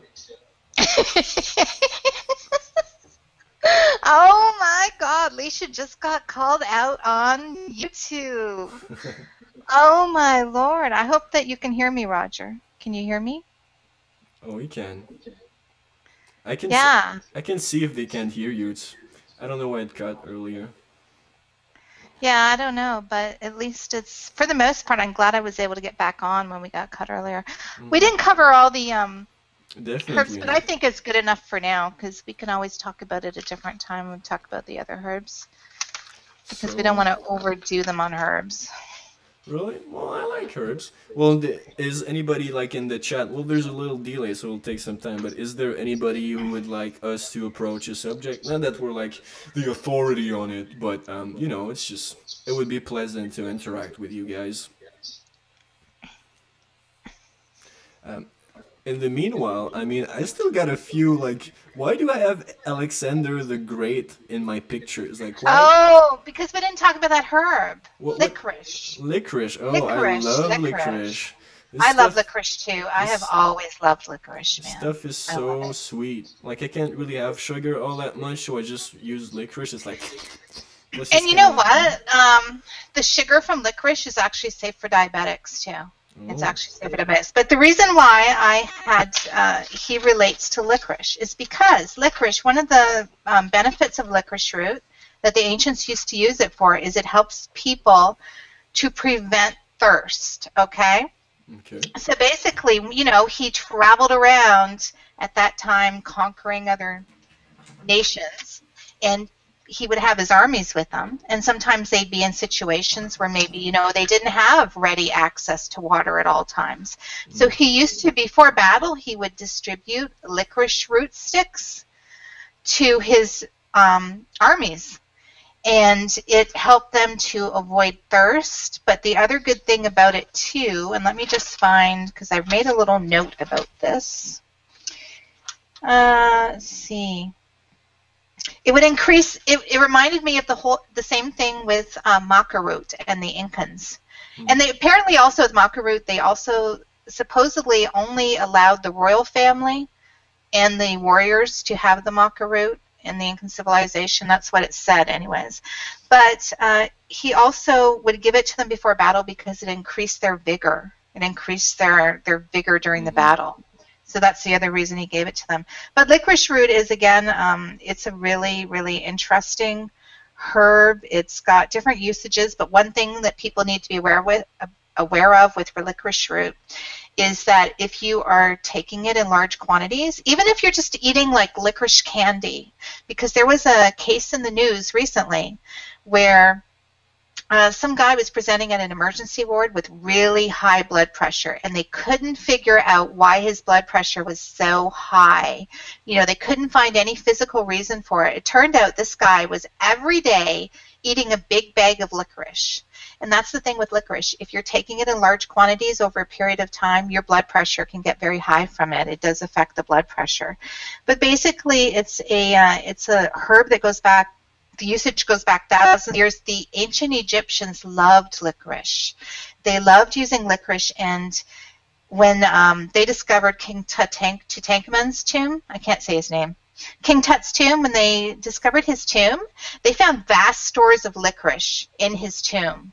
Like, they loved licorice, and they used it for different things, but, you know, back in the ancient days, they felt that it was a cure for baldness. Who even knows? But apparently there was things like baldness that they thought it helped with. It's good for chest problems. It's good for like coughs. Like if you make it into like a syrup, it was good for consumption, chest complaints, bronchitis, Roger. Body odor, also fennel seed is supposed to be very good for body odor. And fennel seed is also very good for, supposedly, for women who have like excess hair on their face, hirsutism. It's supposed to be good for that. And depression, yeast infection, prostate enlargement, Lyme disease, arthritis, a whole bunch of different things. And nowadays, in the modern times, they consider it to be a wonder herb because they found that it relieves ulcers, not because it reduces stomach acid, but rather it enables the digestive tissue to protect itself from the stomach acid. So they've got some really interesting uses for it. And it's high in magnesium, and that alone,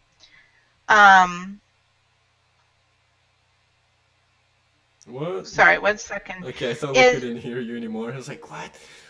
No, I was checking something. That alone is something that I was just trying to remember. There was another herb I'd written down here that was high in magnesium as well. I think it was raspberry leaf. Yeah, we didn't get to discuss that. But it was another one that's high in magnesium. And magnesium is basically how I brought down my high blood pressure without using any medications. So I was going to mention that as well. If anybody has high blood pressure and they don't want to use blood pressure medications, they can try. And I mean, you should speak to your doctor, of course, but I told my doctor I'm going to try something else because I can't tolerate the medicines. And I got mine down just by supplementing with magnesium.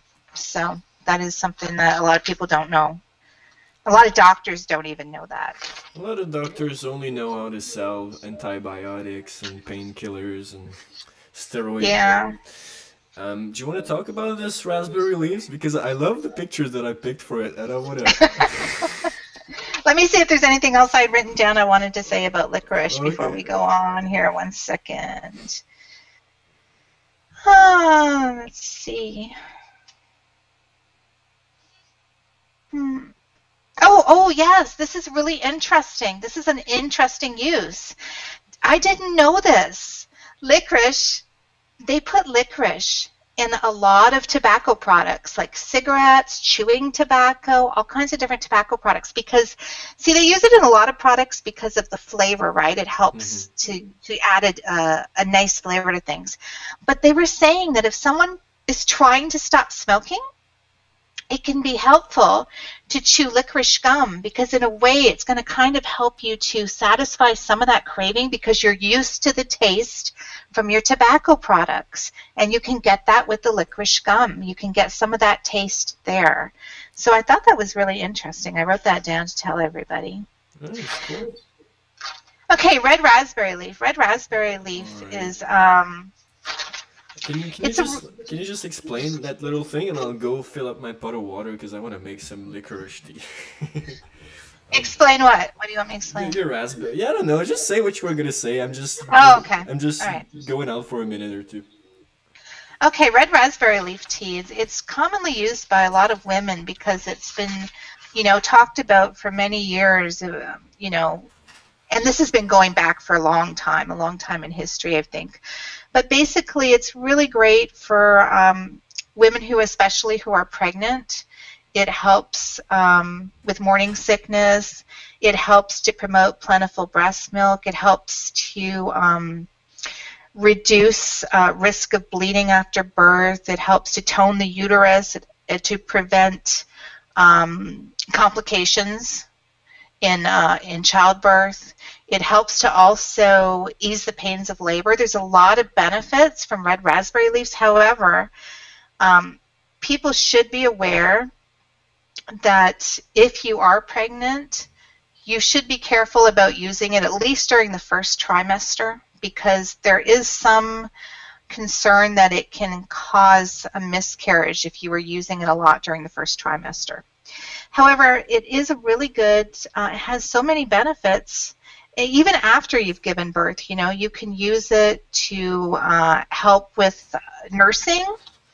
You can use it for all kinds of things. And it also has other benefits as well. It helps with headaches, liver problems, canker sores, vertigo. They used to use it back in the Middle Ages to help ward off the plague, if you can believe it. And it can, oops, sorry, 1 second.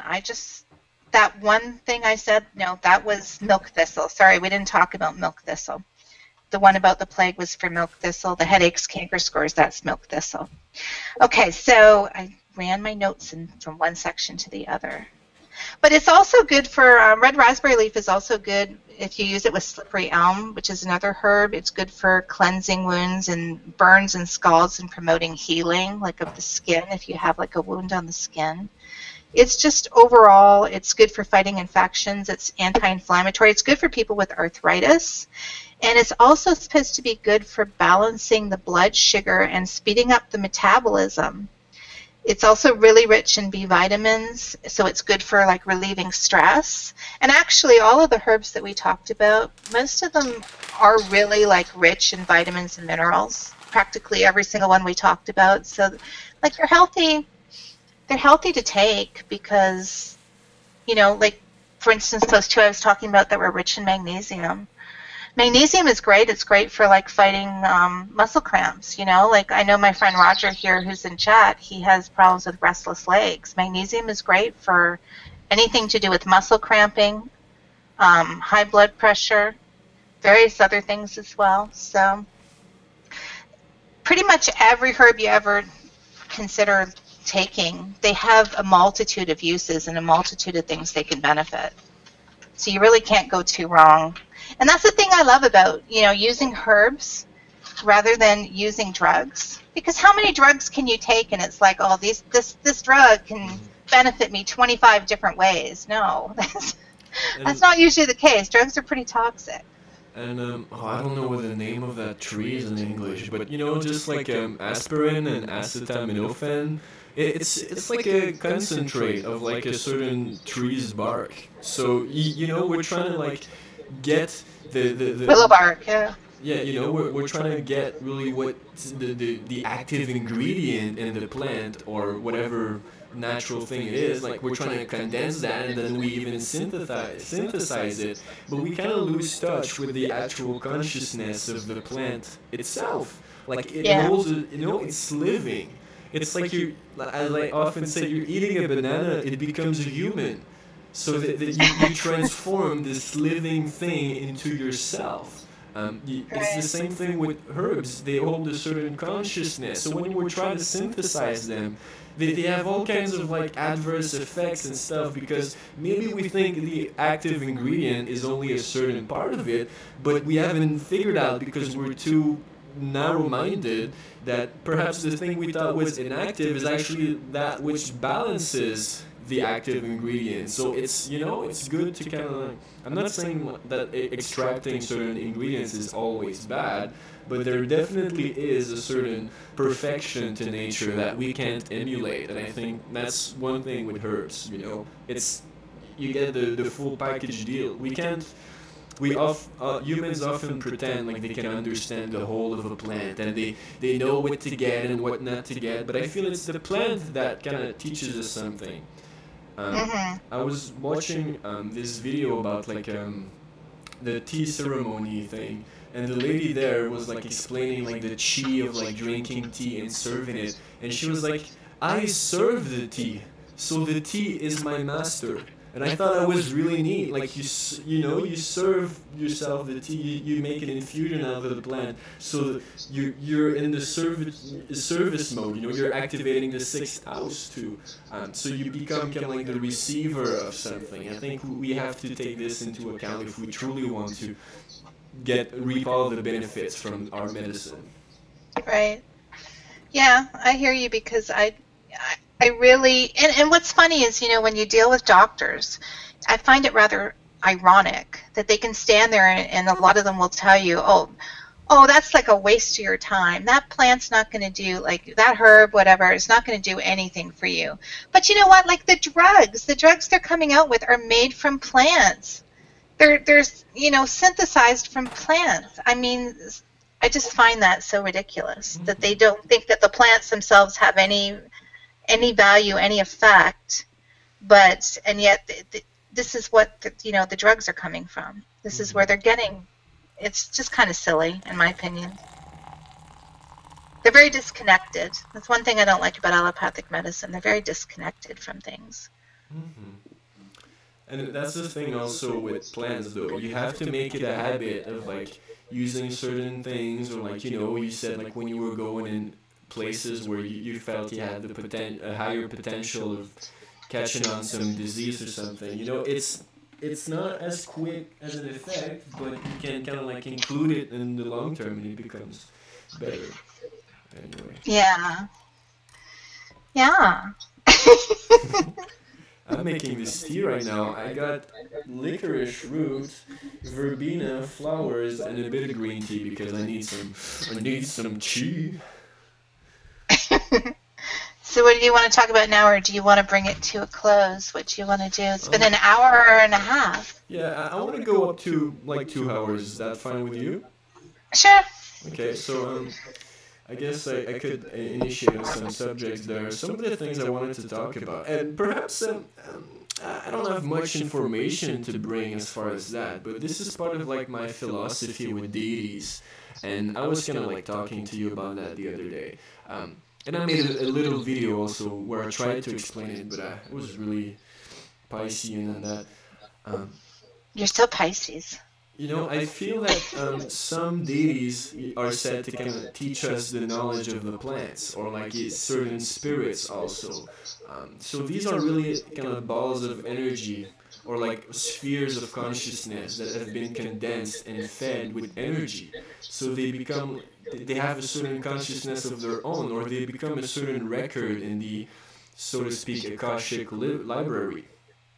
And library is linked to Libra. So Libra, they're kind of like the holder of the archives. You know, they make the things between everything. They relate one thing to another. And they link the past, the present, and the future.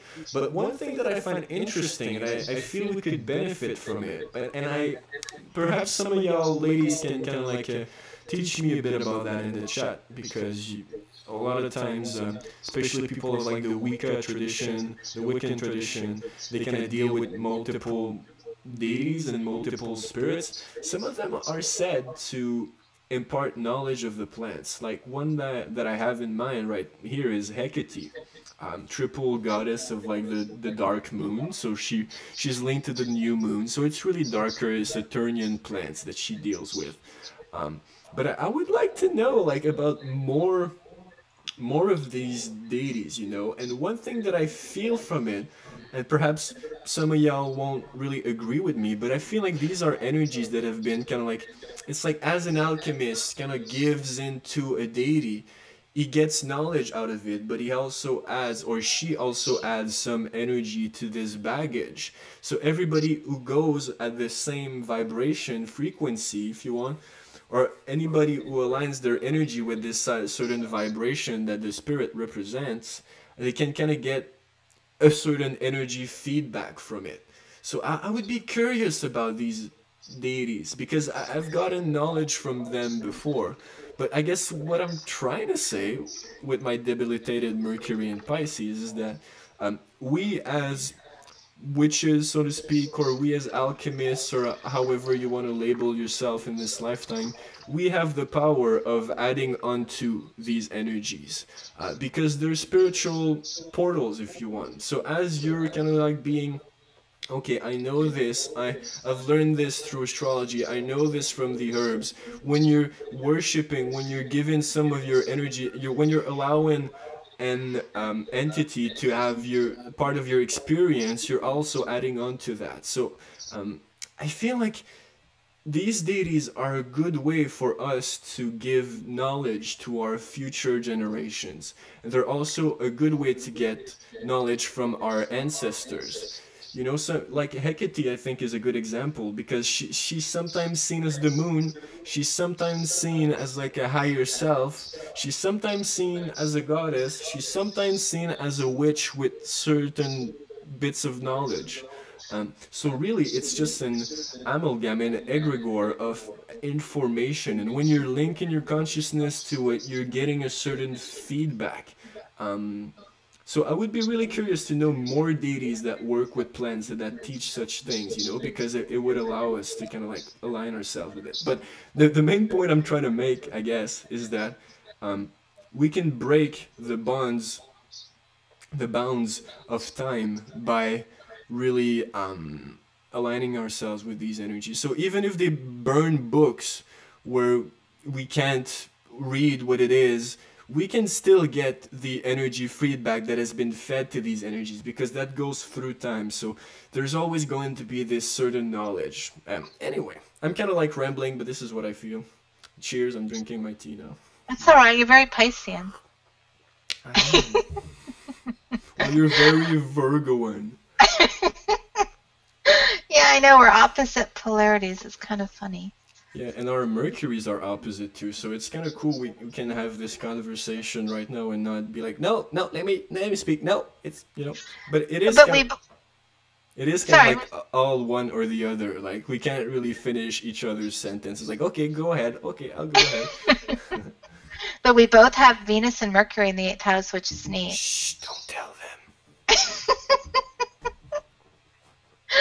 And we both have Mars and Leo too. So. Mm-hmm. Yeah. So, you wanted to talk. Wait, what do I have? A milk thistle. I want to. I thought you didn't want to do any more herbs. I want to go through the last little pictures that I got. Milk thistle is beautiful, and I feel like we're kind of like running out right now, but there's like 20 minutes left. So let's just do like 10-15 minutes of talking about whatever. Okay. And then. Nope. Oh, I like what she commented. What did I miss here? Winter night hair. The lady who gave me these wonderful gifts. You know, I lit that forest incense. Right. Yeah.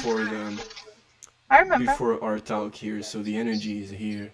And so she says, so many Dionysius, Bacchus, most earth goddesses concern growing things. I tend to focus on spirits of the land for plant growth, especially local. Okay. Yes, these deities are the embodiment, personification of this knowledge and energy that is our inheritance as humans. Yeah, but it also means that maybe we should actually create. You know, we're always accessing older gods. Like, why are we still calling the planets by their Greek and Roman names? I don't remember which one it is, but why are we doing that? You know, who's Venus? Why is she so beautiful? Like, who was like the, you know? I feel like we could give our own names to it, but it, you know, they're not gonna let you build that. Like, they're not gonna be. You're not free to mason your way into a new totally way of being. You have to build off their foundation. And who's they? Well, the people. I don't know. I'll do my 8th house energy there. I don't know. I'm not accountable for anything I said. Disclaimer, anything that was said in this video cannot be used as medical advice, as we are not trained or certified professionals. Use everything at your own risk, and please consult your professional before doing anything. Thank you.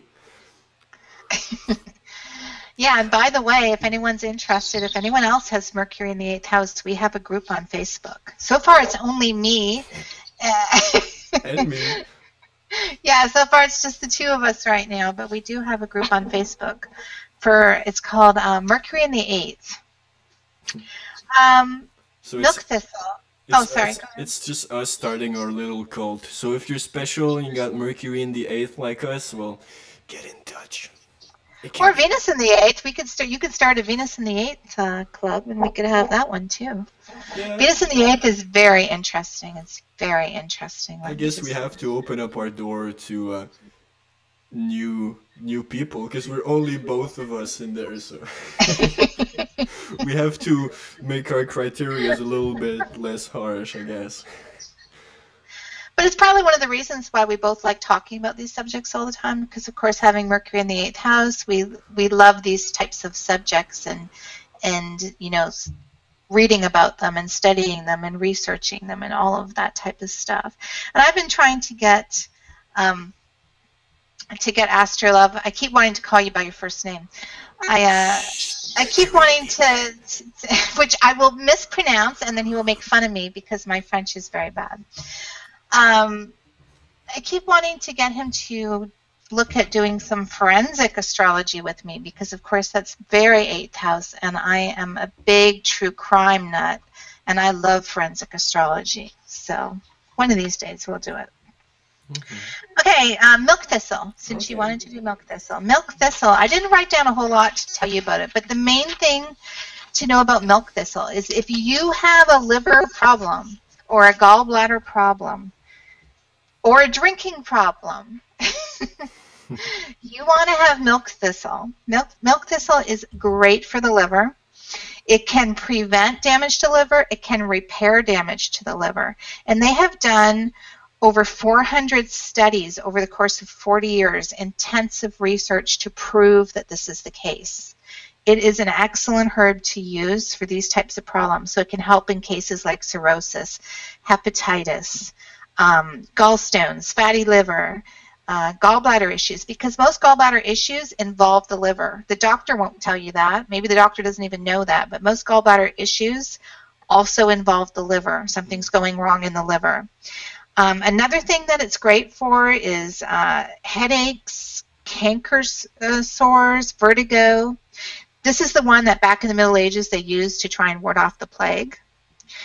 And also, there is another use if you are someone who goes out and parties and drinks a lot. If you take milk thistle before you go out, you can usually avoid a hangover.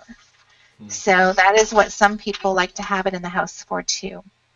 So that is a very popular herb. And definitely you want to take care of your liver, so it's a great one to have. And you know, I'm not an expert by any means in Chinese medicine, but I know that the liver is actually linked to anger. So I don't know. Do you feel angry looking at the picture of this milk thistle? No. It's actually, you know what? It's pink. I love pink. Pink's my favorite color, as you can see. Right now. Because you made my name in pink. So it's like, yeah, Actually, a lot of the herbs are really attractive. Like, I love the look of echinacea. Echinacea looks fabulous. Red raspberry, of course, fabulous looking. A lot of them are really attractive. I wish I would, you know, someday I would love to live on a piece of land and be able to grow my own organic herbs and fruits and vegetables and all that stuff. It would be so awesome. I would love it. We got our... Be able to... Sorry, go ahead. I said we got our Capricorn team in the comments, just Winter and Nora, and being like, yeah, yeah. So thanks to the Capricorn team. What astrology sign is your John in 01? Do you know? Sorry, did you ask me a question? Yeah, what astrology sun sign is your friend Roger? Roger is Cancer with a Capricorn rising. Okay, so Team Capricorn. Yeah, yeah, yeah. Yes. And now, is Jason here? I think Roger said Jason is here, or Marty. We call him Marty. Roger, are you still here? Yeah, but they got a bit of a delay, so... Oh, okay. Well, if Marty is here, Marty is an Aries with Moon in Scorpio and Leo rising. Oh, he has Mars in Aquarius. Yeah, I know my friend's chart somewhat. Oh yeah, I know that. I know my friend's chart better than they know theirs. For real. Go goes. I'm a Capricorn rising too. That's true. So yeah, I found I've got a lot of, like, you know how you draw, I find that you tend to draw signs in groups. Like, for the first good part of my life, I kept drawing Scorpios, Sagittarius, Aquarius, and Gemini. I kept drawing those same signs over and over and over again. Oh, he heard me say his voice through the headset.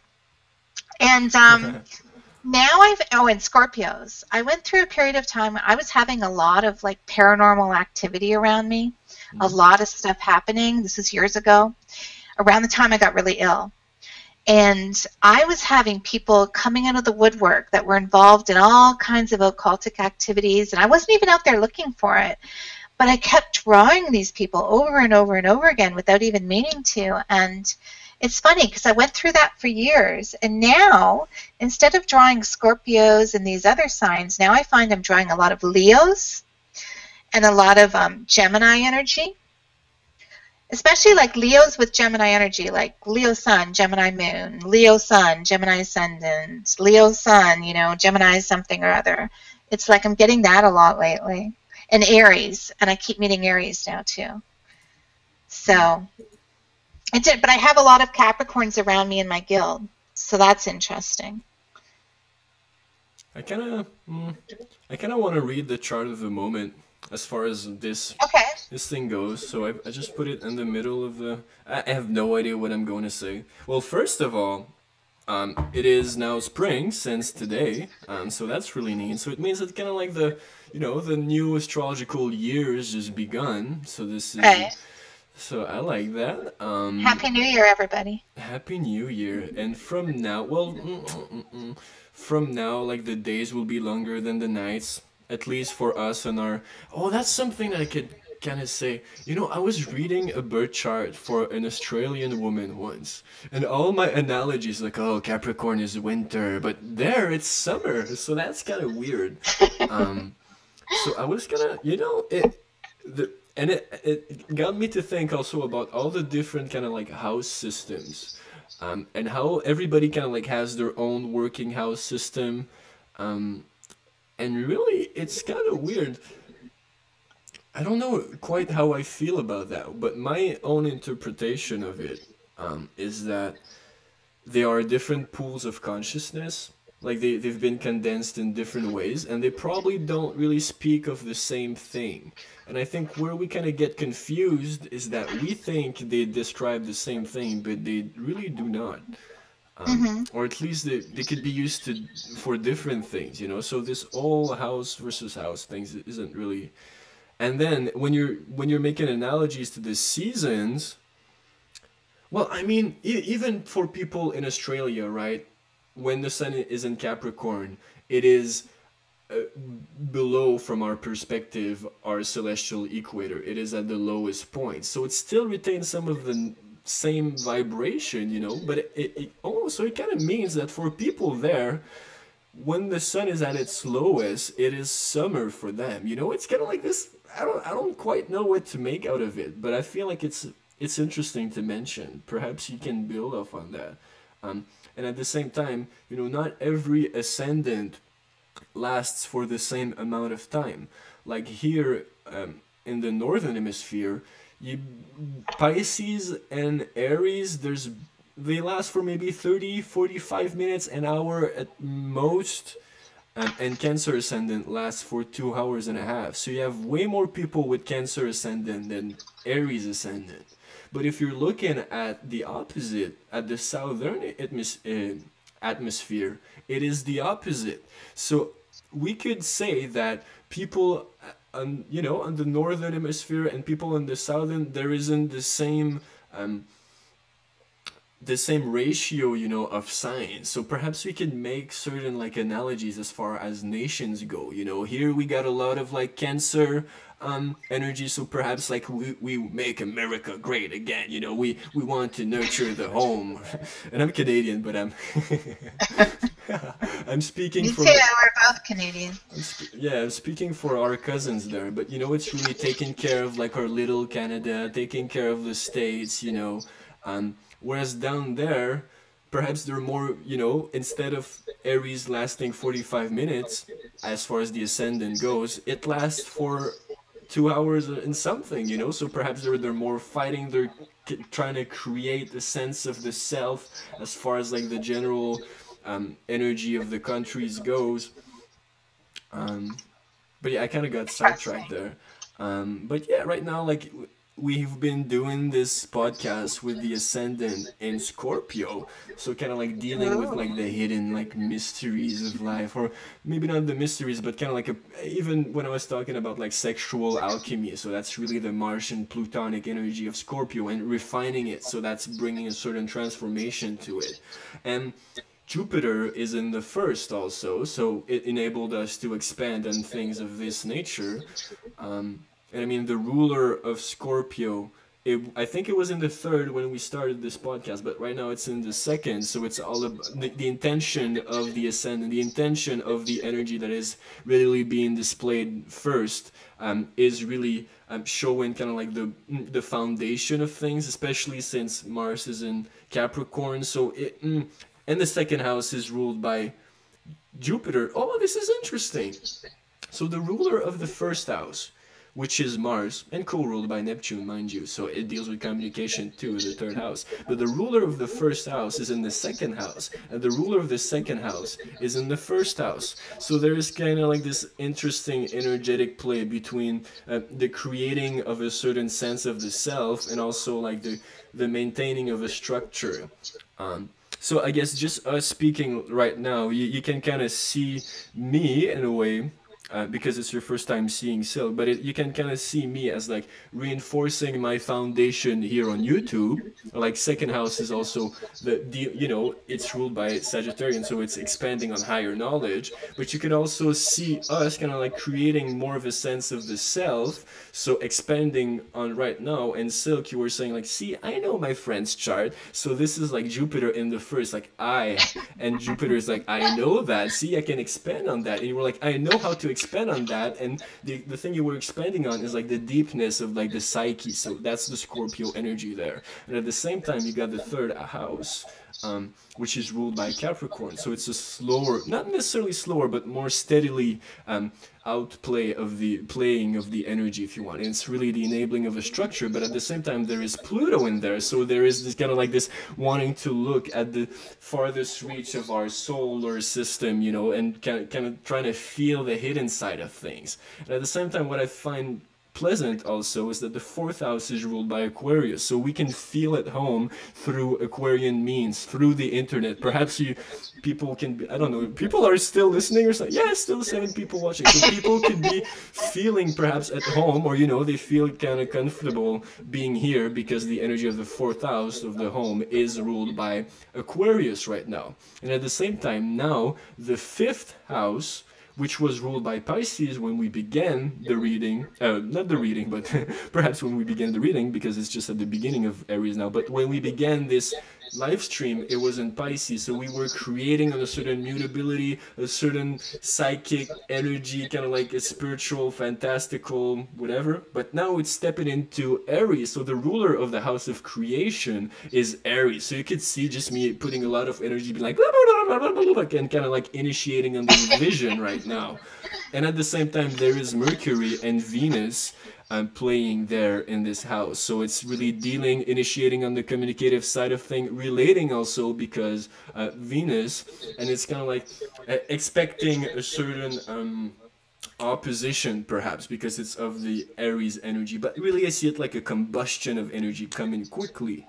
And at the same time, this sixth house, which is ruled by Aries, has Uranus and the moon in it. And the moon was in the seventh house when we began. So that was interesting. It's kind of like people were perhaps, or maybe us too, because everybody's subject to these houses. And I mean, it's coming from my location. So I guess it's really according to me, but it doesn't switch as much if you're on the northern hemisphere. But perhaps the sixth house is that of selflessness, of distancing one from the self. So just me right now giving these Uranian insights coming from nowhere, it's kind of like I'm putting these insights to the benefit of the whole. And you receiving a mail like that, like, it's really like you're receiving like this Uranian. And it's in Taurus, moon in Taurus. That's my moon too. My moon sign. I love it. Mm-hmm. It's your father's moon sign too. Oh, don't you talk about my Well, now we'll know if he watched the video, if he hears this. Mm-hmm. What did you have to tell us about Moon in Taurus? How'd you feel about it?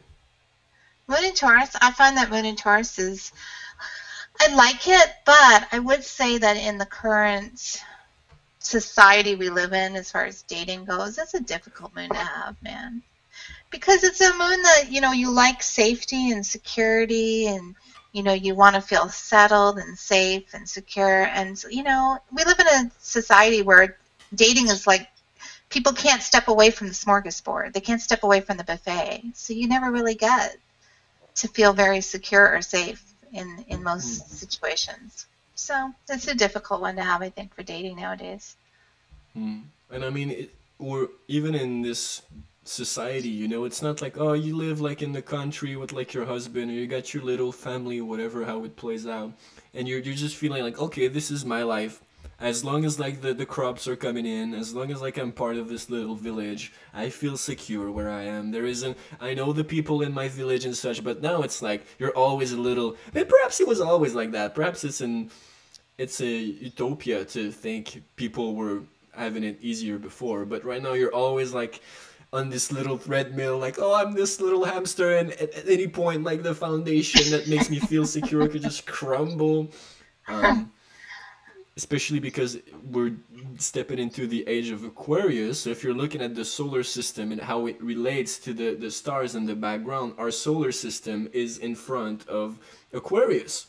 So it's another higher clock, if you want, you know, and us stepping into this age of Aquarius is going to be square Scorpio and square Taurus. So it means that, like, oh, the earthy foundation of things, we're gonna have trouble dealing with that because we're dealing with the like intellectual and abstract foundation of our thinking. So even in the religions now, you're an atheist, you think the mind, I don't know, I'm speaking to like this imaginary character in my mind.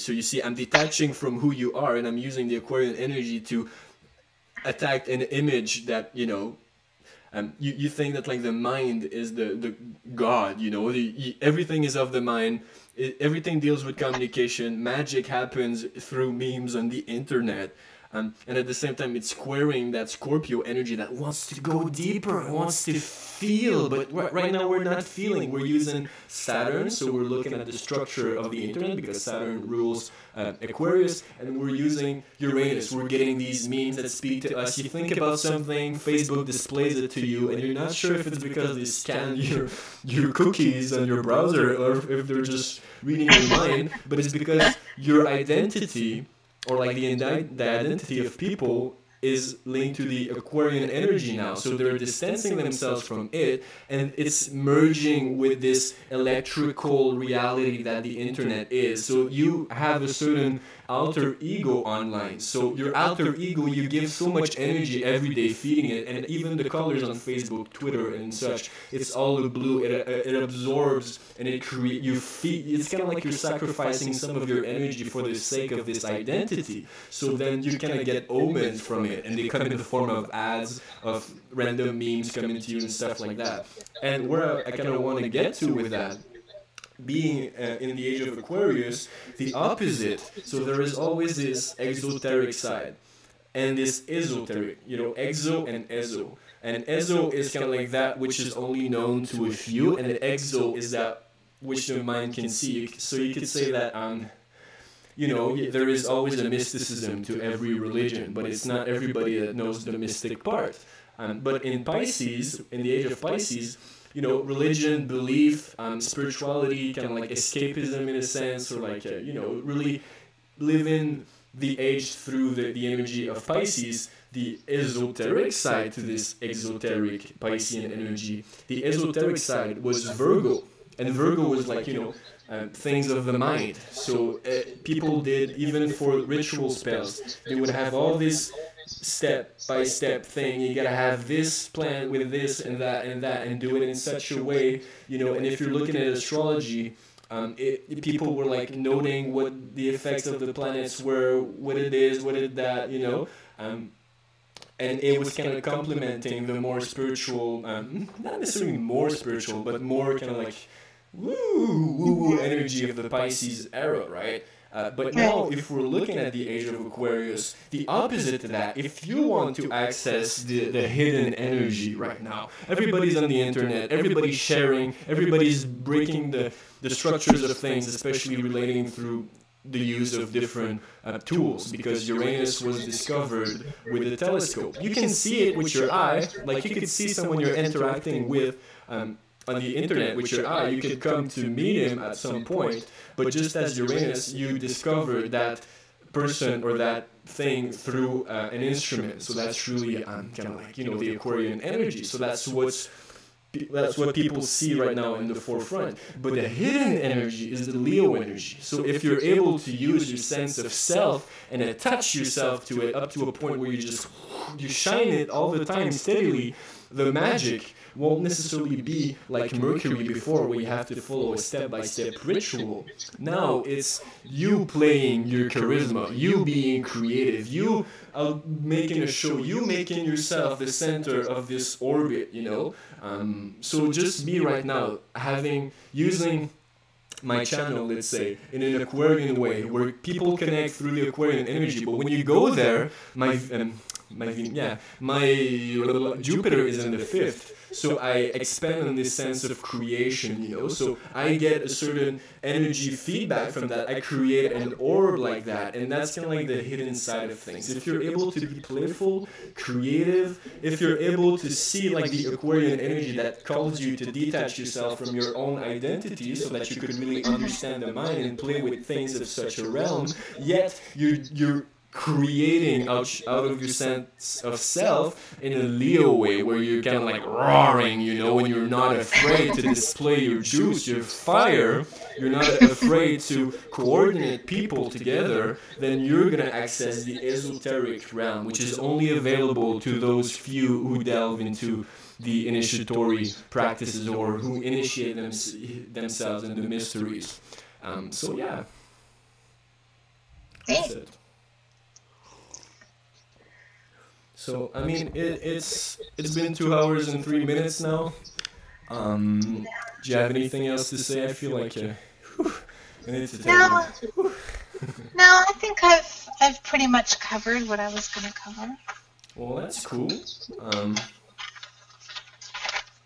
Okay, so I hope you guys, you travelers there, and I mean, it's pretty much only our friends who are listening to us, I guess. Thank you for being there. Well, I guess, yeah, I'll consider you my kind of friends anyway. So I hope you guys had a good time. I feel like Silk, as she said, has kind of covered what she had to say. I could go on for hours, but I just spilled a little bit of my secret there. I showed you the esoteric side of this age. and you can make whatever you want out of everything we've shared in here. And you've shared a little bit also just by being here. Anyway, just being a Pisces, making sure, no, you get shared too. I appreciate you, because I really do. So I feel like this is... Thanks for inviting me, and thanks to everyone for coming. Thanks for being there, for being this awesome Virgo energy, complimenting my good old Neptunian self. And so yeah, I'm about... Oh, my mouse stopped working. Well, I gotta balance you. We're opposite polarities, right? So I gotta be here to balance you. But at the same time, there is my Jupiter in Sag, kind of like making the link between both, so I can expand on what you're saying. Anyway, we're so special. Thanks for being here. I'm about to close this in 1, 2. Good night, everyone. 3, 4. Bye bye. Happy New Year.